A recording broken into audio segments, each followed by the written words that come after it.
Le jour, c'est un avocat qui utilise la loi pour libérer les méchants de leurs crimes. La nuit, c'est un tueur à gages qui les envoie dans leur tombe avec des balles, et les clients qu'il sert sont tous de riches salopards, disposant de preuves à toute épreuve contre eux, si notoires que même les plus grands cabinets d'avocats n'osent pas les défendre. Beyond Hockey exploite toutes les failles juridiques pour blanchir la réputation de ses clients. Ses actions non seulement attisent la fureur des familles des victimes, mais elles font également l'objet d'une couverture médiatique concurrente. Lorsque les familles des victimes lui lancent des œufs, lui, en tant qu'avocat, choisit de quitter les lieux rapidement. Une fois de retour dans la voiture, son client auparavant abattu ne peut finalement plus se retenir et éclate de rire. Bunoki est assis à côté de lui avec un sourire flatteur qui flatte l'homme. À ce moment-là, son client, le président Park, demande curieusement, devant tant de preuves préjudiciables contre moi, comment avez-vous réussi à les renverser? Bunoki feint l'innocence et dit que, parce que cela n'a jamais existé en premier lieu, j'ai donc insisté sur le fait que cela n'existait pas.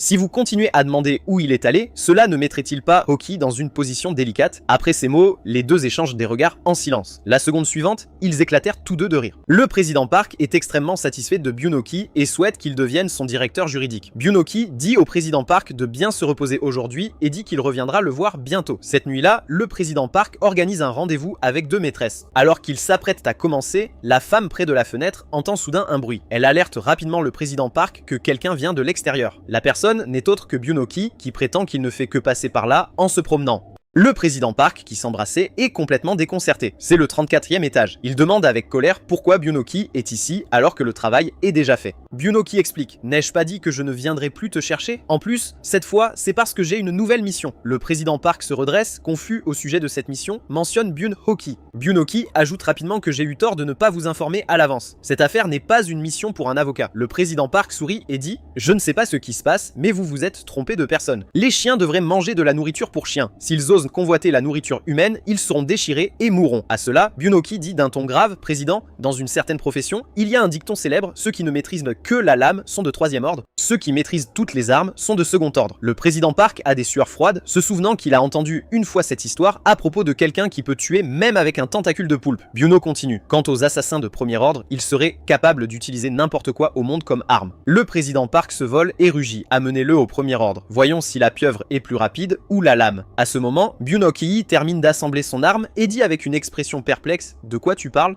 Je suis de troisième ordre. Voyant cela, le président Park laisse rapidement tomber son épée de samouraï et lève les mains en signe de reddition. Ce n'est pas juste du tout. Vous êtes avocat, pas tueur à gages. Bunoki fait une pause pensive et dit à la fois avocat et tueur à gages. En termes simples, un avocat tueur. La raison pour laquelle il travaille à la fois comme avocat et tueur à gages commence par cette histoire. Dans ce pays, il existe une organisation appelée Glory Club. Il prétend publiquement être un groupe au service de l'humanité. Mais en réalité, il s'agit d'une force obscure qui fournit même des services de mise à mort. Bunoki, nom de code ROH, était l'un de leurs bénévoles qui vivait de son salaire. Un jour, cette pensée le frappa soudain. Combien de temps continuerait-il à vivre ainsi? S'il y consacrait toute sa vie, il atteindrait tout au plus le rang B. Bunoki n'avait jamais rencontré quelqu'un d'aussi puissant que Badro. Pour lui, de tels êtres n'étaient que de simples illusions. Le rang numéro 16 du Glory Club était la limite de ses capacités. Même s'il exerçait un travail où il pouvait perdre la vie à tout moment, il ne savait vraiment pas quoi faire d'autre. En passant devant un restaurant de sushi, il a réfléchi au fait qu'il ne savait utiliser qu'un couteau et s'est demandé s'il devait travailler dans un restaurant de sushi. Puis il a vu une publicité promotionnelle qui disait: la seule chance de changer de vie est de devenir avocat. Mais Bunoki ne l'a pas pris au sérieux. Il avait vu de nombreux escrocs vendre des cours comme celui-ci. Cela ne fonctionnait que pour les personnes qui y étaient vraiment adaptées. Étonnamment, il semblait posséder un talent dont il ignorait l'existence, un don pour apprendre. Ce talent lui a effectivement permis de devenir avocat. Il était fou de joie intérieurement. Pour lui, tant qu'il n'avait pas à risquer sa vie, gagner sa vie avec les mots était tout à fait acceptable. Par la suite, Bunoki a utilisé l'argent qu'il avait gagné, risquant sa vie pour ouvrir son propre cabinet d'avocat. Il ne restait plus qu'à gagner de l'argent en toute sécurité. Cependant, 5 mois plus tard, il n'avait reçu aucun dossier et portait toujours les intérêts de son emprunt. Alors qu'il cherchait un endroit où trouver la paix, il reçut un dossier assorti d'une somme considérable. Bientôt, Bunoki s'est rendu à la prison pour rencontrer le client qu'il avait embauché. Cependant, son client Chodu-chan était une poubelle à laquelle tous les avocats avaient renoncé. Pourtant, Chodu-chan n'a pas été particulièrement poli envers Beyond Hockey, le seul à avoir accepté son cas. Il s'est plaint: pourquoi es-tu si en retard? Traitez-le dès que vous recevez l'argent. Tu ne veux pas le gagner? Beyond Hockey lui dit de le reprendre, mais Chodu-chan demande avec dédain: et si je ne le fais pas? Les veines gonflent instantanément sur le visage de Beyond Hockey. Il dit en serrant les dents: je suis avocat maintenant, donc je ne peux tolérer cela que jusqu'à la 3e fois. Mais Chodo-chan lui demande: et que se passe-t-il la 4e fois? Que peux-tu faire, espèce de lâche timide? Bunoki plante vicieusement un stylo dans le dos de la main de Chodo-chan. Son corps s'élance violemment vers l'avant, une main serrant fermement sa gorge. Il le regarde et grogne, même si cela me coûte la vie, je percerai la gorge d'un salaud comme toi. À ce moment, Cho-Do-chan est terrifié jusqu'aux larmes et promet qu'il fera attention à partir de maintenant. Mais Byunoki n'a pas fini. Espèce de petit punk, comment oses-tu parler à ton aîné sans titre honorifique ? À ce moment, la voix de Cho-Do-chan interrompt son fantasme. Il s'avère que tout à l'heure actuelle n'était que l'imagination de Byunoki. À l'heure actuelle, il a désespérément besoin de cet exploit substantiel pour maintenir son cabinet d'avocat en activité. Il n'a d'autre choix que de s'excuser, jurant silencieusement qu'un jour, il éliminera Cho-Do-chan. Il s'assoit ensuite et explique à Cho-Do-chan que cette affaire est difficile à traiter, même pour les juges. La situation est très claire. Vous avez agressé un passant et causé sa mort, et l'incident a été filmé, dit Cho-Do-chan avec indifférence. Et alors, votre travail consiste à me faire libérer ? Byunoki secoue la tête. Il n'y a pas d'autre moyen que d'amener la famille de la victime à accepter un règlement. À cela, Cho-Do-chan suggère « Eh bien, voilà votre solution alors. Allez demander à ce type d'accepter un règlement. » Après avoir entendu cela, Byunoki jure intérieurement. Si vous étiez à sa place, seriez-vous d'accord ? Ensuite, Byunoki se met en route vers le domicile familial de la victime. En chemin, il ne peut s'empêcher de se plaindre. Quel fou serait prêt à accepter le meurtrier d'un membre de sa propre famille ? Peut-être que je devrais juste faire demi-tour maintenant. Mais là encore, il vivait sur le champ de bataille depuis 15 ans. Obtenir un cachet de règlement ne devrait rien représenter. Bientôt, Byunoki rencontre enfin le fils de la victime, Kim Ji-woo. Mais même si Byunoki s'agenouille pour montrer sa sincérité, Ji-woo lui dit sans pitié de partir. Byunoki n'a d'autre choix que de retirer l'accord de règlement. Signez simplement ceci et vous recevrez un règlement pouvant aller jusqu'à 1000 de won. C'est de l'argent qu'il faudrait 42 ans pour économiser si vous mettiez de côté 2000 de won chaque mois. Pendant que Byun-Ho-ki parle, plusieurs maîtres apparaissent soudainement près de la fenêtre.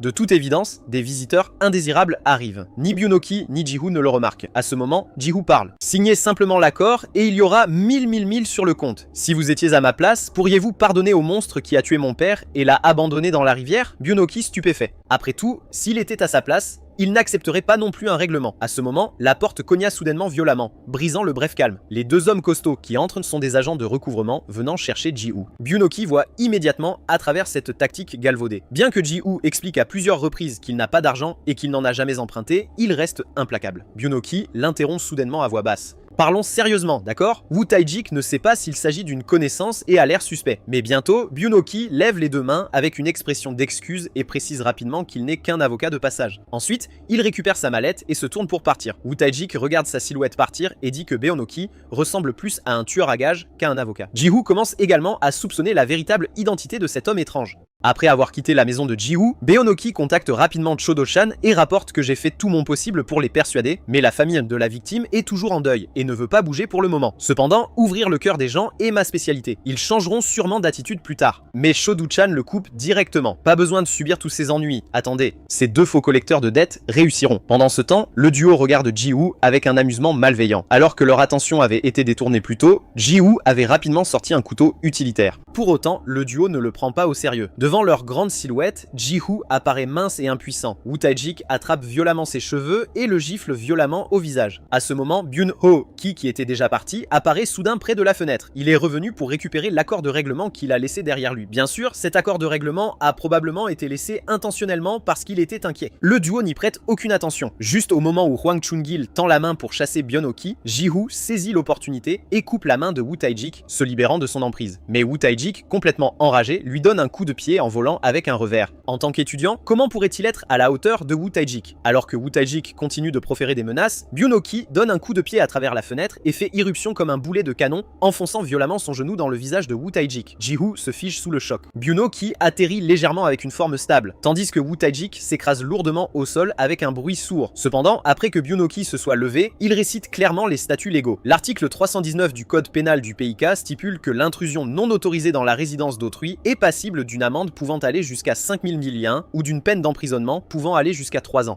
L'article 9 de la loi sur le recouvrement de créances stipule que le recouvrement par des moyens illégaux sans motif légitime, s'il suscite de la peur, de l'anxiété et un préjudice chez le débiteur, est passible d'une peine d'emprisonnement pouvant aller jusqu'à 3 ans. Voyant la situation tourner mal, Wu Taijik attaque rapidement avec un couteau tout en ordonnant à Hwang Chun-gil d'attraper Byun-Ho-ki. Il attend le bon moment et saute en l'air. Cependant, Byun-Ho-ki reste exceptionnellement calme, complètement immobile. La seconde suivante, Byun-Ho-ki secoue violemment la retenue de Hwang Chun-gil et, sans se retourner, lève sa jambe dans un acolyte qui envoie précisément voler Wu Taijik. Il retire délicatement sa ceinture et continue de parler. Le délit de séquestration, article 276 du code pénal, quiconque enferme une autre personne sera puni d'une amende pouvant aller jusqu'à 7000 000 won ou d'une peine d'emprisonnement pouvant aller jusqu'à 5 ans. Byun-ho Ki se tient imposant avec des yeux perçants. Ji-Woo reste figé, le visage rempli de choc. J'ai payé cher pour cette coiffure et tu as osé la gâcher. Savez-vous à quel point c'est terrifiant quand un tueur n'est pas là, quand un avocat se met en colère? Votre harcèlement et vos menaces demandent simplement de l'humiliation. Le total des amendes devrait être de 42 000 de won, mais je n'ai pas appelé la police, je vais donc simplement prendre ce montant. De plus, j'ai secrètement enregistré l'intégralité de votre détention illégale, de votre recouvrement de créances violents et de vos abus. La qualité audio est très claire. Si vous souhaitez une consultation juridique, vous pouvez venir me trouver. Prends ce Ji-Woo. Vous avez de la chance que je sois là, mais à partir de maintenant, vous devez rester vigilant à tout moment. Offrez à votre père des funérailles dignes de ce nom et faites-lui un bon départ. Quant à ces salauds, j'appellerai la police et je les expulserai. Juste au moment où Beon-ho-Ki est sur le point de franchir la porte, Ji-Woo crie soudainement par derrière. Beon-ho-Ki dit avec irritation: « Ne t'ai-je pas dit pour la dernière fois que je ne suis pas un vieil homme ?» Mais Ji-Woo continue de parler tout seul.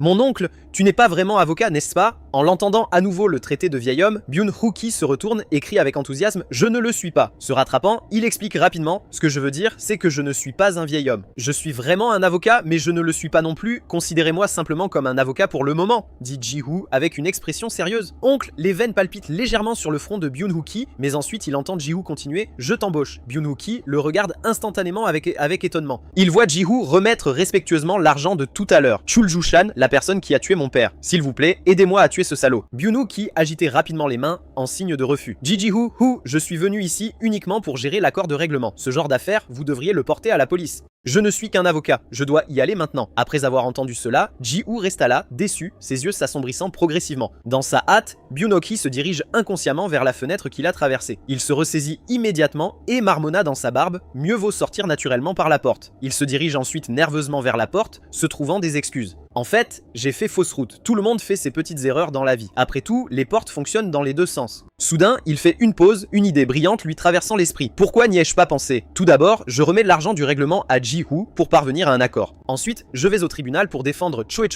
et je reçois mes honoraires d'avocat. Ensuite, j'accepte la mission de Ji-Woo payée avec l'argent du règlement et tue Choe en tant que tueur à gages. Cela signifie que je peux gagner le double de l'argent. Il s'agit d'une double commission massive. En ce moment, Ji-Woo est toujours là, hébété. Byun-ho Ki lui tend son mouchoir et lui dit: essuie tes larmes mon client. Moi, l'avocat Ro, je veillerai à éliminer proprement ce type pour vous. Le lendemain matin, Ji-Woo arrive au cabinet d'avocat de Byun-ho Ki et est stupéfait par la vue qui s'offre à lui. Cet endroit ressemble moins à un cabinet d'avocat qu'à un repère de criminels. Finalement, il trouve le courage de monter à l'étage où se trouve le cabinet d'avocat. Au moment où il atteint la porte, il entend des cris perçants et des appels à l'aide venant de l'intérieur. Il se retourne en pensant qu'il doit s'échapper immédiatement. Mais il ne passe pas à l'étape suivante, car il entend clairement des paroles venant de l'intérieur sur le fait de déchirer quelqu'un et de le vendre. Ji-Woo serra les dents et se retourna, pensant qu'il avait vraiment mal jugé cette personne. Rien qu'en apparence, il est évident qu'il s'agit d'un gangster, pas différent des autres criminels. Après avoir pris sa décision, il fait soudainement irruption dans la pièce pour tenter de mettre fin aux violences, mais les yeux fermés par la peur, il brandit son téléphone et crie qu'il a appelé la police. Mais lorsqu'il ouvre les yeux, il est complètement figé. Byun-ho Ki se tient devant la télévision et ce qu'il a entendu n'était que des voix d'acteurs de la série. Ji-Woo s'excuse rapidement. Donc vous étiez juste en train de regarder la télévision, explique Byun-ho Ki. La télévision est trop vieille. Cela ne fonctionne que lorsque vous frappez dessus. En entendant cela, Ji-Woo rit maladroitement. Tu ne vas pas me frapper, n'est-ce pas?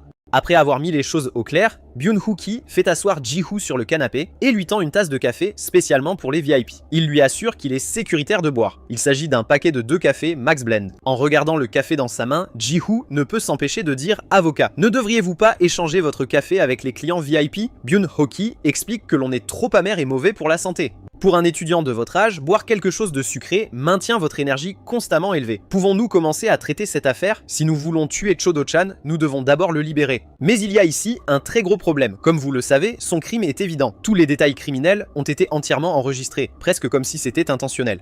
En termes simples, cet homme ne peut pas être libéré. Après avoir entendu cela, Ji-Woo ne pouvait s'empêcher de se plaindre. Je ne peux pas croire que vous puissiez dire cela avec autant de confiance, mais Byun-ho Ki le tient en haleine. Cependant, j'ai une méthode. Vous n'êtes pas curieux? Une façon de changer ce qui est absolument impossible. Ji-Hoo, je suis l'avocat Byun-Ok-ki. Vous devriez avoir trouvé la réponse maintenant. Droite. Ji-Hoo ne s'était jamais attendu à ce qu'il ait fait autant d'enquêtes à l'avance. Tout comme Ji-Hoo veut libérer rapidement Cho-Do-chan, Byun-Ok-ki lui dit de se calmer. Parce que même si je dis cela, il n'y a aucun moyen de le laisser s'échapper. Même parvenir à un règlement ne peut empêcher des sanctions pénales. Conduite en état d'ébriété, délit de fuite, voire abandon du corps, tous les processus criminels ont été enregistrés très clairement sur la surveillance. Même le président n'a pas pu le sortir de cette affaire. Que dois-je faire? Le plan initial était de gagner le double des honoraires. Non. Pour compléter des doubles commissions, mon plan parfait a mal tourné dès la première étape. À ce moment, Ji-Hoo a demandé. Mais dans les films, pour résoudre des affaires, des agents infiltrés infiltrent la scène et falsifient des preuves. Faites-vous la même chose? Byun-Ok-ki le corrige immédiatement. Je suis un avocat. La falsification des preuves est une activité que font les agents. Droite. Soudain, une idée brillante lui traverse l'esprit. Il saisit la main de Ji-Hoo avec enthousiasme. Ji-Hoo, sais-tu à quel point tu es intelligent? Par la suite, faute de preuves insuffisantes, Cho-Do-chan est libéré avec succès. Cela déclenche immédiatement une intense indignation dans l'opinion publique. Face aux œufs lancés par la famille de la victime, Byun-Ok-ki sourit et n'esquive pas. Cho-Do-chan les esquive tous et dit avec mépris: tout le monde, même si je n'ai rien fait de mal, s'il vous plaît, pardonnez-moi. Mais que puis-je faire? Le juge m'a déclaré non coupable. Cette provocation pure et simple ne fait qu'alimenter le feu. La famille de la victime tente désespérément de franchir la barricade policière. C'est maintenant l'heure du moment éducatif de Byun-Ok-ki. Au tribunal, le pouvoir de la preuve est vraiment formidable. K-Country suit un système de procès approfondi fondé sur des preuves. Mais à l'inverse, tant qu'il n'y a aucune preuve, vous êtes en sécurité, quoi que vous ayez fait. Avec mes capacités supérieures de tueur à gages et mes formidables connaissances juridiques, infiltrer et falsifier des preuves est un jeu d'enfant. À ce moment, un cri vient de derrière, l'avocat Byun-Ok-ki. Après s'être retourné et avoir vu de qui il s'agissait, Byun-Ok-ki demande rapidement « M'appeliez-vous procureur Han Jun-ki ?» L'intéressé n'est autre que le procureur Han Jun-ki en charge de cette affaire. Il revient tout juste de poursuivre ses études en Amérique et parle toujours du respect de la justice. Les gens appellent même son nom justice. Monsieur Byun-Ok-ki, même si je ne sais pas quelle méthode vous avez utilisée, n'oubliez pas qu'un jour vous serez également à la place de l'accusé au tribunal. Byun-Ok-ki l'apaise avec désinvolture. Bien sûr, très possible. Eh bien, merci pour le rappel, procureur. Après l'école, Ji-Hoo se précipite au cabinet d'avocat et se rend directement chez Byun-Ok-ki. J'ai déjà entendu la nouvelle. Que faisons-nous ensuite? Mais Byun-Ok-ki dit calmement. Tu sais quoi? Dès mon apparition, les procureurs du tribunal présentent immédiatement leur lettre de démission et s'enfuient. Ji-Hoo secoue anxieusement Byun-Ok-ki à plusieurs reprises. Il est temps d'éliminer ce meurtrier, Cho-Do-chan. Droite. Ji-Hoo, je comprends, mais peux-tu d'abord me laisser un peu d'espace? Avant cela, aimez-vous généralement regarder des films avec des rebondissements? Ji-Hoo dit qu'il les regarde de temps en temps, mais il ne sait pas pourquoi il en parle. Byun-Ok-ki ouvre directement une vidéo de surveillance. Il y a quelque chose que vous devez voir. Ji-Hoo reconnaît cela comme les images de surveillance de Nok-ri supprimées, mais pour le moment, il veut seulement venger son père rapidement et n'a aucun intérêt à regarder cela. Le ton de Byun-Ok-ki devient soudain sévère. Non, vous devez regarder. Ensuite, Byun-Ok-ki ajuste la séquence au segment de 20402 à 20407. Après avoir regardé, Byun-Ok-ki demande à Ji-Hoo ce qu'il a remarqué, mais Ji-Hoo a l'impression que rien ne s'est passé du tout. Byun-Ok-ki doit s'expliquer. Le problème, c'est cette voiture. Étant donné que les véhicules sont équipés d'amortisseurs en bas, la hauteur du véhicule change légèrement en fonction de la charge interne. La partie vraiment importante commence ici. Regardez attentivement le texte sur ce tableau. Après le rappel de Byun-Ok-ki, Ji-Hoo remarque enfin ce qui ne va pas. La hauteur de la voiture étant différente, un texte qui était initialement invisible est désormais révélé. Byun-Ok-ki explique à nouveau. En d'autres termes, un changement majeur s'est produit à ce moment-là. Outre Cho-Do-chan, il y avait une troisième personne dans cette voiture. Peu de temps après l'accident, la troisième personne et Cho-Do-chan ont changé de siège conducteur. En d'autres termes, la personne qui a tué votre père n'est très probablement pas Cho-Do-chan. Bien entendu, ce n'est encore qu'une hypothèse. Il est nécessaire de le confirmer. Ji-Hoo demande rapidement « Qu'est-ce qu'on fait maintenant? S'il y a vraiment un autre criminel, quel est l'intérêt de libérer Cho-Do-chan et de le tuer ensuite ?» De quoi t'inquiètes-tu? Ji-Hoo, tu as maintenant engagé un avocat tueur pour s'occuper de ton cas. La nuit tombe rapidement et le cabinet d'avocat est dans le noir absolu à l'intérieur. Byun-Ok-ki se sent tranquillement près de l'étagère. Il se souvient que le mécanisme se situe entre le livre de stratégie fantôme et cette copie de Cold Knight. Bientôt, il entend le bruit du mécanisme qui s'active. Byun-Ok-ki utilise toutes ses forces et ouvre finalement la bibliothèque. À l'intérieur se trouve en fait sa cache d'armes secrètes. Non seulement diverses armes à feu et couteaux sont exposés, mais aussi des masques à gaz et des explosifs. Après avoir calmé les émotions de Ji-Hoo dans l'après-midi, a-t-il expliqué en détail, Cho-Do-chan fait partie du soi-disant Gang MZ. Parce qu'il s'agit d'une organisation en réseau dispersé, les membres sont dispersés partout. En d'autres termes, si nous voulons trouver le véritable coupable, nous devons nous attaquer à tous les associés en même temps. J'ai donc l'intention de m'infiltrer lors de leur rassemblement. Après avoir entendu le plan, Ji-Woo essaie à la hâte de l'arrêter. C'est beaucoup trop dangereux. Mais Byun-Ho-Ki le rassure, je fais ça depuis plus de 10 ans. Parfois, je dois être invisible comme l'air. Parfois, je dois m'infiltrer comme de l'eau qui coule. Le déguisement parfait est justement ma spécialité. En ce moment, tous les membres du gang MZ sont réunis dans un restaurant chinois. Cho Du-chan, assis à la tête, se vante fièrement auprès de ses subordonnés de la façon dont il a échappé à la prison à vie. Écoutez les punks, je ne le dirai qu'une fois. Preuve insuffisante, donc non coupable, non coupable. Un laquais à proximité demande « Mais j'ai entendu dire que vous aviez donné 1000 au fils de la victime », dit négligemment Cho Do-cheon. C'est de l'argent qu'il n'a jamais pu économiser de son vivant. Profitant de cette opportunité, il peut se comporter en père irresponsable et quitter son enfant. 1000 moins bien. J'ai juste besoin de travailler dur pendant quelques mois pour le gagner. Quoi qu'il en soit, dans ce salon de discussion, il me suffit d'utiliser quelques mots doux et immédiatement, une bande d'imbéciles font la queue pour me donner de l'argent. Soudain, Cho Do-chan regarde devant lui avec une expression moqueuse et dit « N'est-ce pas la personne très importante de notre salon de discussion sur les investissements? Patron, votre anglais est incroyable. » L'homme agenouillé au sol supplie désespérément Cho Do-chan. « S'il vous plaît, rendez-moi mon argent. C'est de l'argent pour lequel j'ai travaillé dur toute ma vie. Votre investissement était totalement volontaire et vous saviez très bien de quoi il s'agissait.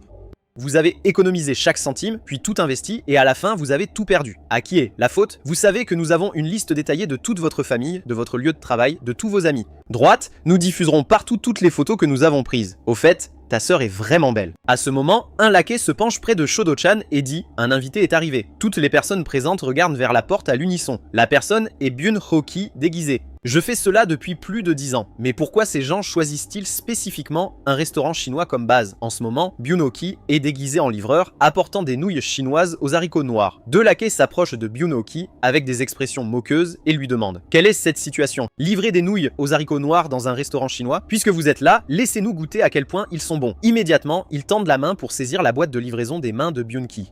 Byun-Ho-Ki crie non et serre fermement la boîte, refusant de la lâcher. Cho Du-chan sent soudain que quelque chose ne va pas. Cette voix semble quelque peu familière. Enlève ton casque et laisse-moi voir, vous me connaissez. Droite? Pour le moment, Byun-Ho-Ki ne sait pas comment répondre. Leur nombre dépasse largement son estimation. Le laquais qui a reçu la commande cherche immédiatement le casque. Byun-Ho-Ki calcule rapidement une contre-mesure dans son esprit. Si les choses continuent ainsi, son plan sera ruiné. Mais quand il ne sait pas quoi faire, il ne peut que se battre directement. En un instant, tous les voyous se figent sur place. Après avoir récupéré, tout le monde se précipite vers Byun-Ho-Ki avec un élan agressif. Mais il les descend un à un avec chaque main. J'ai finalement réussi à m'infiltrer ici avec un déguisement parfait. Et tu as tout gâché, Cho Du-chan. Cho Du-chan reconnaît enfin Byun-Ho-Ki après avoir retiré son casque. Vous êtes cet avocat? Pourquoi es-tu ici? Comment avez-vous trouvé cet endroit? Parce que tu es trop grossier. Vous ne savez pas comment parler avec respect à vos aînés? Même si je prends soin de vous tous, je serai quand même déclaré non coupable. Cho Du-chan dit avec confusion. De quelle bêtise parlez-vous? Qu'est-ce que tu dis? N'est-ce pas ce que tu préfères? Cette affaire sera de toute façon finalement close faute de preuves suffisantes. À ce moment, l'homme costaud à côté de lui ricana. Des preuves insuffisantes? Vraiment, vous, les avocats, dans des moments comme celui-ci, ne pouvez même pas faire des calculs de base, vous ne comprenez pas la situation, vous n'êtes qu'une seule personne. Alors que nous en avons 9 à ce moment-là, Byun-Ho-Ki tombe dans ses pensées. Oui, ce type a raison. 9 membres de gang fort contre un menu fretin. N'importe qui pourrait penser qu'il s'agit d'un combat défavorable pour le menu fretin, mais vous ne savez probablement pas quel genre d'entraînement j'ai suivi. Pour attraper des gars comme vous, la formation au gaz lacrymogène à l'orphelinat Glory n'a pas utilisé de gaz lacrymogène ordinaire. C'était un enfer qui se répétait chaque jour, vous donnant l'impression d'être en train de mourir, une douleur vous déchirant la gorge. Et même dans ce genre d'enfer, j'ai quand même persévéré et survécu chaque jour. À ce moment, Byun-Ho-Ki fouille dans la boîte de livraison en disant lentement « Tout le monde, savez-vous pourquoi j'ai pu endurer jusqu'à présent cette pensée? C'était précisément, s'il te plaît, n'importe qui, ne serait-ce que pour une journée. Je voulais l'essayer. » Tout le monde regarde à l'unisson ce que lance Byun-Ho-Ki, ce qu'il croit être des gaz lacrymogènes. Alors que les gaz lacrymogènes explosent, Byun-Ho-Ki écarte largement les bras et crie « Montrez-leur !» Alors qu'il semble pleinement satisfait, il réalise soudain que quelque chose ne va pas. Ce qu'il a lancé était en fait un éclair, pas des gaz lacrymogènes. Et cette personne très importante s'était couvert les yeux à l'avance. Lorsque la personne très importante confirme que l'effet flash est passé et ouvre les yeux, il voit Byun-Ho-Ki et ses voyous danser étrangement. Peu de temps après, Byun-Ho-Ki se frotte les yeux et dit « Punks, c'est pour ça qu'on vous traite de voyous. » Même lorsque quelqu'un affirme que ce n'est pas de sa faute, Byun-Ho-Ki insiste sur le fait qu'il doit payer avec son sang. Cho-chan le regarde avec de grands yeux et des jurons, espèce de salaud, demander grâce maintenant est inutile, je vais vraiment te tuer. Tous les voyous se sont précipités vers Byun-Ho-Ki à l'unisson. Cho Do-chan dit à voix basse, si vous aviez honnêtement obéi à la loi, vous auriez pu vivre longtemps. Tout seul, il est impossible de terminer tout cela. Mais il sent soudain que quelque chose ne va pas. Byun-Ho-Ki se tient complètement immobile, dégageant une aura extrêmement dangereuse. Bégaye attends un instant, mais deux laquais bondissent en l'air vers Byun-Ho-Ki. Voyant cela, Shoji-chan crie finalement à haute voix « Tout le monde attend ». Mais la seconde suivante, les poings de Byunoki explosent comme des boulets de canon et ces deux-là sont instantanément envoyés en arrière. Byunoki dit froidement « Crime d'intimidation ».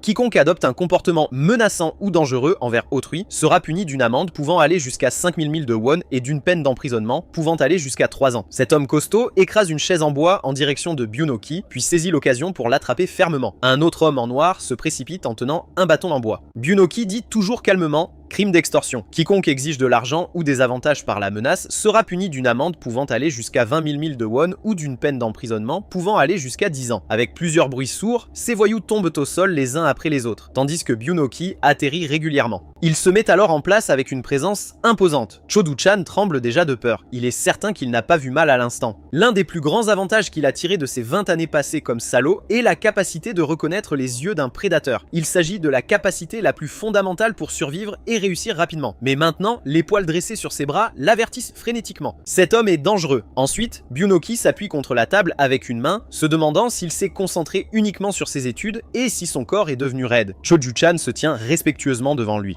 Byunoki lui ordonne de s'asseoir. Lorsque Choju-chan s'assoit, Byunoki répète « Qui vous a permis de vous asseoir sur une chaise ?» Shwado-chan s'agenouille précipitamment sur le sol. Byunoki dit froidement « À partir de maintenant, réponds honnêtement à mes questions. » Shwado-chan est d'accord à plusieurs reprises, affirmant qu'il dira tout ce qui lui sera demandé, même le mot de passe crypté de sa petite amie. Byunoki demande directement « Qui est votre bailleur de fonds ?» Shwado-chan balbutiait clairement, n'osant pas révéler que Byunoki lui donne une conférence. Soit ne répondez pas avec autant d'assurance, soit avouez honnêtement. Mais même si vous dites quelque chose, je n'y crois pas. J'ai un ami plus honnête que toi qui me dira la vérité. C'est ce type. En voyant le fond d'écran de l'écran de verrouillage, Byunoki ne peut s'empêcher de plisser les yeux et de dire « Désolé mademoiselle ». Je le touche juste. Ensuite, Byunoki ouvre l'interface du compte de réseau social de Choju-chan. Il écarquilla soudain les yeux. Il s'agit d'un article affichant des montres en or et des voitures de luxe provenant d'une publicité intitulée Stock Reading Room. Lecture garantie 500% de profit. Byunoki ne peut s'empêcher de se plaindre. Ces punks causent toujours des ennuis. Soudain, il trouve ce qu'il cherche. Dans l'historique des discussions, il voit un visage familier. Les coins de la bouche de Byunoki se relèvent. Il semble que les choses vont devenir très intéressantes. Tôt le lendemain matin, Ji-Woo vient au cabinet d'avocat pour s'enquérir de la situation de la nuit dernière. Dès qu'il s'approche de la porte, il crie « Mon oncle, je suis là !» Byun-Hok-ki s'assoit sur le canapé et se plaint « Tu n'as jamais pensé à m'adresser correctement, n'est-ce pas ?» Mais en voyant Ji-Woo, il sourit toujours.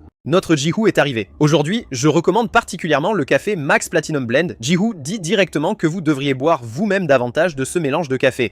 Après que les deux se soient assis sur le canapé, Byunoki dit sérieusement que les choses sont plus compliquées qu'on ne l'imaginait. Il ne l'expliquera qu'une seule fois, donc Ji-Woo doit écouter attentivement. Hoki montre alors un papier sur la table, disant qu'il s'agit de l'organigramme du gang de Chodu-chan. Après avoir vu clairement, les yeux de Ji-Woo s'écarquillent, et il dit que cela n'est pas possible. Hoki, ayant anticipé cela, demande qu'en est-il. Pretty surprising. Droite, Ji-Woo répond sérieusement « Oui, le dessin est horrible. La dernière fois, c'était pareil. Pouvez-vous même plaisanter avec un organigramme? C'est un enfant de maternelle qui a dessiné ça? Quel gaspillage de papier. » Ji-Woo demande alors timidement « Ce n'est pas vous qui avez dessiné ça, n'est-ce pas ?» Hoki dit sur la défensive « Bien sûr que non. » Ji-Woo continue « Alors pourquoi ton visage est-il rouge ?» Hoki insiste sur le fait que son visage n'est pas rouge du tout. Il froisse l'organigramme et dit que de toute façon, ce n'est pas important. S'il existe un salon de discussion prétendant que vous pouvez gagner beaucoup d'argent, les étudiants s'y joindraient-ils? Ji-Woo réfléchit un instant et dit que ce serait étrange de ne pas nous rejoindre, même si c'est un peu inquiétant. Hoki demande ce qu'il veut dire. Ji-Woo explique que ce qui est étrange, c'est pourquoi il donne facilement autant d'argent, mais il pense qu'il pourrait essayer. Après avoir entendu cela, Hoki dit, sérieusement, c'est exactement le point. Ces gars exploitent précisément cette psychologie. Ji-Woo ne peut s'empêcher de mentionner, n'as-tu pas encore jeté ce brouillon? À ce moment, Hoki décroche son téléphone et dit, avez-vous entendu parler des salles de lecture de stock? Regardons le salon de discussion. Après avoir regardé, Ji-Woo dit qu'il n'en a aucune idée. Hoki dit aussi qu'il ne sait pas. Écoutez attentivement. Supposons qu'il existe un endroit qui puisse vous dire à l'avance que les actions rapporteront certainement de l'argent. Par exemple, les manipulateurs du marché prétendent que rejoindre l'organisation fera monter en flèche votre richesse. Les gens sont facilement attirés et rejoignent rapidement les rangs de ceux qui rêvent de gagner beaucoup d'argent en investissant leur argent dans des actions. À la fin, le manipulateur fait exploser la bombe et disparaît avec l'argent. Il doit y avoir plus d'une ou deux familles brisées comme celle-ci. Le véritable coupable qui a blessé votre père est peut-être lié à cette salle de lecture.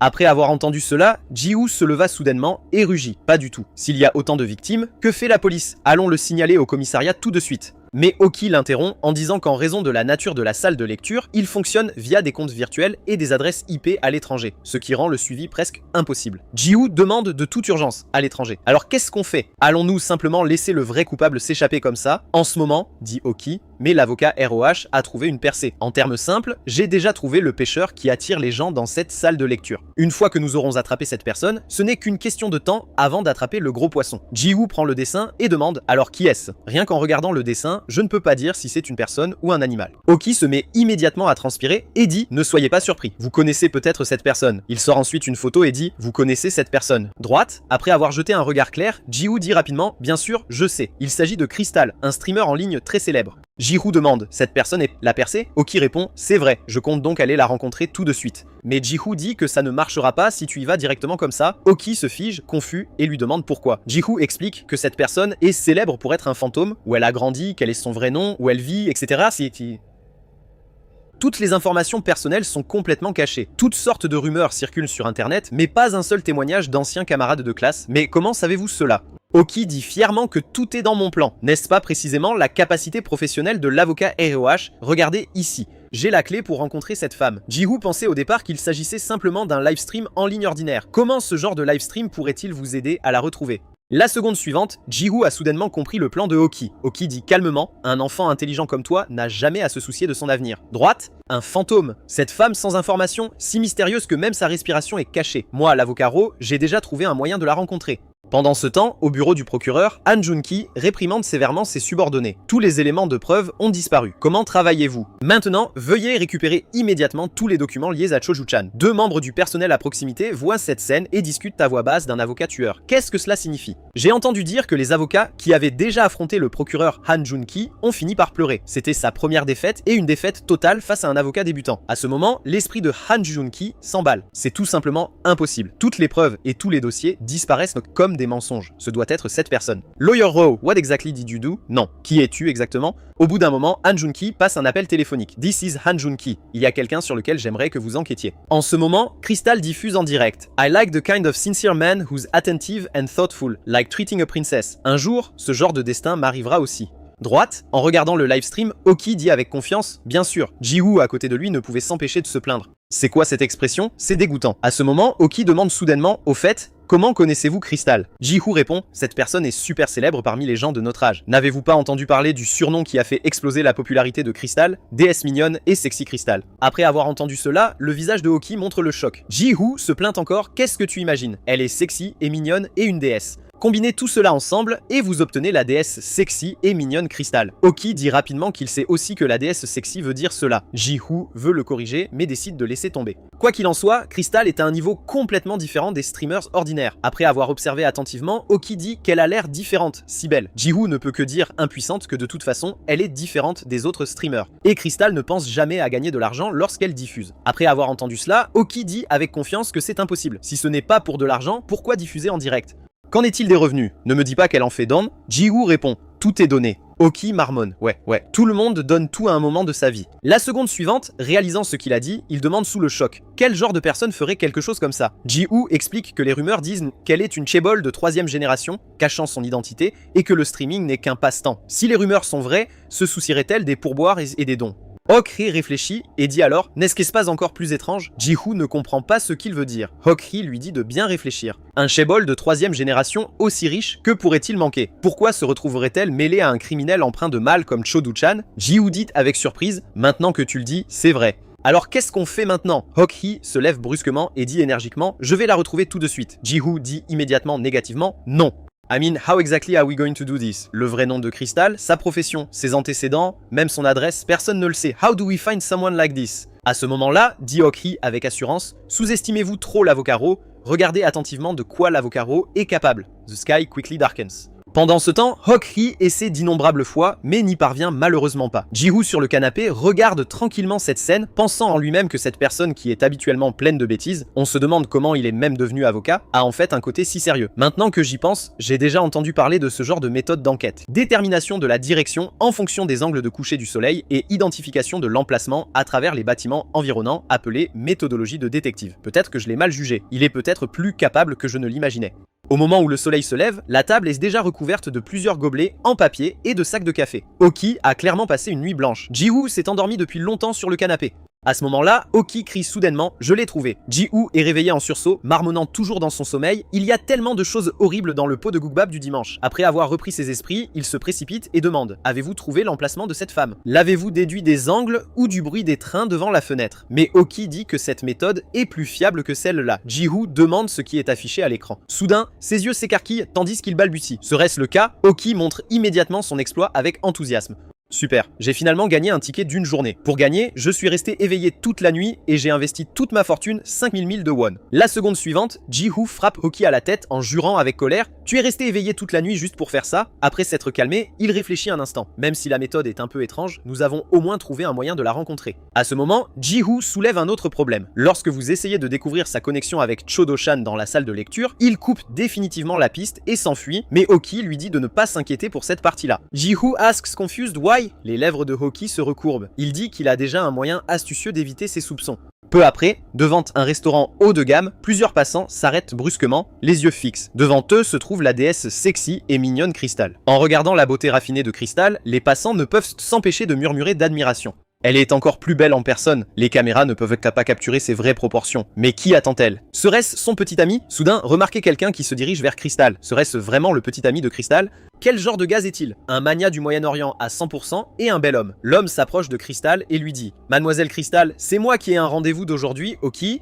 J'ai entendu dire que votre type idéal est un homme attentif et attentionné, comme s'il s'agissait d'une princesse. » En entendant la voix, Crystal se retourne rapidement pour le saluer. Pendant ce temps, Ji-woo observe secrètement non loin de là. À ce moment, Oki déguisé demande comme un gentleman « Puis-je avoir l'honneur de vous accompagner, mademoiselle ?» Ji-woo crie intérieurement. C'est dépassé depuis des lustres. En chemin, Oki demande si cela n'a pas pris trop de temps pour arriver ici. « S'il vous plaît, laissez-moi vous raccompagner. Je connais une bonne compagnie de bus interurbains. » Crystal refuse poliment et explique que cela ne prend qu'une heure en voiture. En entendant tout le processus, Ji-woo se dit qu'elle était complètement sur ses gardes depuis le début. Peut-il extraire des informations de quelqu'un comme celui-ci? Puis-je lui faire confiance? Bientôt, ils arrivent au restaurant de réserve et prennent place. Oki a déjà préparé des stratégies pour éviter toute gêne lors d'un premier rendez-vous avec une femme. La première étape pour gagner les faveurs d'une femme est d'afficher un charme masculin. En ce moment, dit Oki, un steak aussi épais est bien trop cruel pour vos lèvres tendres et délicates. Laisse-moi le mâcher. Non, coupe-le pour toi, d'accord? Crystal se force à sourire et le remercie. Soudain, une lueur vive apparaît dans les yeux de Oki. En un instant, il balance le couteau avec des éclairs de lumière froide, coupant avec précision le steak en lanière nette. Il le remet ensuite gentiment à Crystal. En regardant l'apparence terrible du steak maintenant, Crystal se force toujours à sourire et le remercie. Ji-woo à proximité ne peut s'empêcher de se plaindre, c'est du tartare de bœuf. Une fois le repas terminé, Ji-woo les suit jusqu'au bout, pensant que peu importe comment vous le regardez, il semble méfiant. Ji-woo crie intérieurement, il apprécie juste le rendez-vous. Bientôt, il est temps que le rendez-vous se termine. Oki dit toujours au revoir comme un gentleman, et Crystal dit également qu'elle a passé un bon moment aujourd'hui.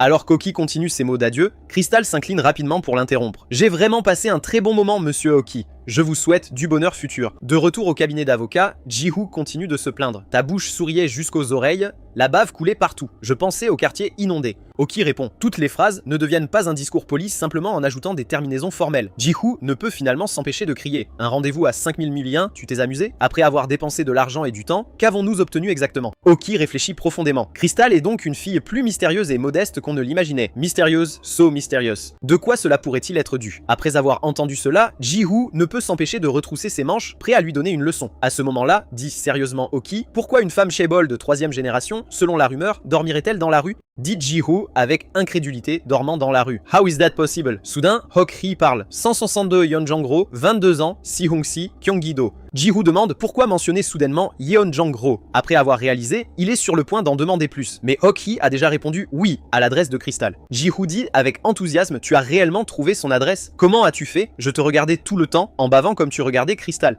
Oki l'interrompt rapidement, ça suffit. Je ne l'ai pas dit, il n'y a aucune femme avec des secrets devant moi. Le premier point est le temps de trajet. Quand je lui ai demandé si elle avait besoin d'une escorte, elle m'a répondu que cela ne prend qu'une heure en voiture. Même si une heure pourrait n'être qu'une simple remarque, le café à la main. J'ai vu le café presque fini, le porte-gobelet trempé, les glaçons complètement fondus dessus. Donc, dire que le voyage avait duré une heure n'était pas un mensonge et que le café provenait d'un café de marque régionale introuvable dans la ville de Séoul. Le dernier indice était son parfum, cette odeur distinctive que le parfum de Crystal ne pouvait dissimuler. Lorsque la poudre entre en contact avec un agent réducteur, une odeur désagréable imprègne l'air. Cette femme vit évidemment au moins dans ou à proximité d'une usine en voie de disparition. À 1 heure de voyage de notre lieu de rendez-vous avec un café Max Blend à proximité. L'usine mourante est ici. Après avoir entendu cela, Ji-Woo dit avec surprise « Alors toute cette bave dont tu bavais avait un sens ?» Oki demande s'il fait ça exprès. Ji-Woo dit avec enthousiasme « Alors nous devons nous précipiter dans cette usine et saisir les preuves avant qu'il ne s'échappe. » Mais Oki dit que pas encore. S'approcher imprudemment est trop dangereux. Savez-vous quelle est la plus grande caractéristique des organisations de gang? Ils sont toujours prêts à détruire les preuves et à s'enfuir. Le temps que la police arrive, il ne restera plus rien.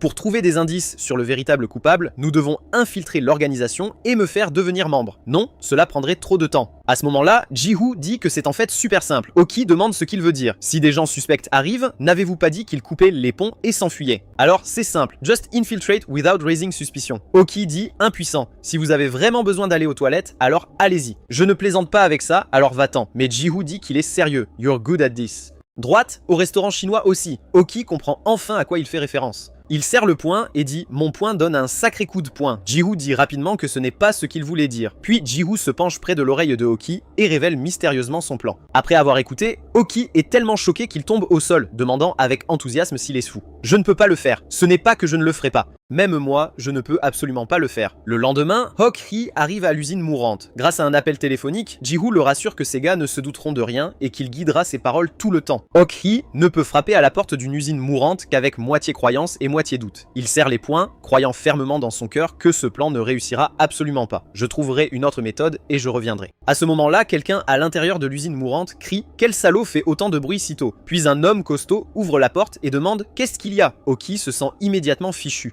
Mais à ce stade, il n'y a pas d'autre choix. Il ne peut que faire tapis. Bonjour, Appa. C'est évidemment le piège à miel de Ji-Woo. Vous ne voyez pas les choses mal, c'est Oki en drague. Hier soir encore, Oki a regardé Ji-Woo avec confusion, pointant l'affiche dans ses mains, puis se montrant lui-même. La seconde suivante, Oki tombe au sol sous le choc en disant « Es-tu fou ? Vous pensez qu'être une femme est facile. Comment pourrais-je être une femme ?» Mais Ji-Woo répond que cet endroit soupçonnerait même une tante. Un homme suspect comme vous entrant, que pensez-vous qu'il se passerait? Y avez-vous pensé? La technologie du maquillage est désormais si avancée que même les hommes âgés peuvent devenir des lycéennes. Ajouter du rembourrage ici et là, c'est absolument impeccable.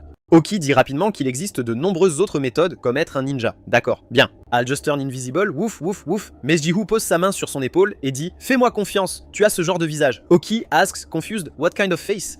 La seconde suivante, plusieurs outils de maquillage sont apparus entre les mains de Ji-Woo. Oki refuse rapidement, va-t'en démon. Pourquoi tu ne le fais pas toi-même? You're so pretty, everyone would like you. I absolutely can't do it. Au bout d'un moment, Oki admire son apparence travestie dans le miroir. Il fait l'éloge, c'est un look complètement idole. Ji-Woo dit qu'il y en a encore un peu plus, puis Oki dit avec assurance, super. De cette façon, nous pouvons certainement tromper ses membres de gang. Ji-Woo lui dit de s'entraîner ensemble. Alors Oki dit d'une voix féminine « Oh mon dieu Ji-Woo, tu es si beau !» À ce moment, cet homme costaud regarde Oki en croix et maudit ces salauds. Comment osent-ils agir de manière si imprudente? Et il se retourne et rugit vers l'usine « Salaud, sortez d'ici tout de suite !» Oki pense que le plan a échoué et baisse rapidement la tête, murmurant à Ji-Woo que le plan ne peut pas réussir. Personne ne le prendra pour une femme. Mais la seconde suivante, il entend l'homme costaud dire « Vous avez réellement osé laisser un invité d'honneur attendre dehors. Dépêchez-vous et accueillez-la. » J'espère qu'il ne s'attendait pas à ce qu'il ne voit pas clair. Alors il dit à Ji-Woo qu'à ce stade, autant y aller à fond. Si l'on en arrive vraiment à cela, il les éliminera tous. Puis il dit à l'homme costaud d'une voix douce « J'ai entendu dire que le simple fait de venir ici pouvait faire de toi un streamer de premier plan,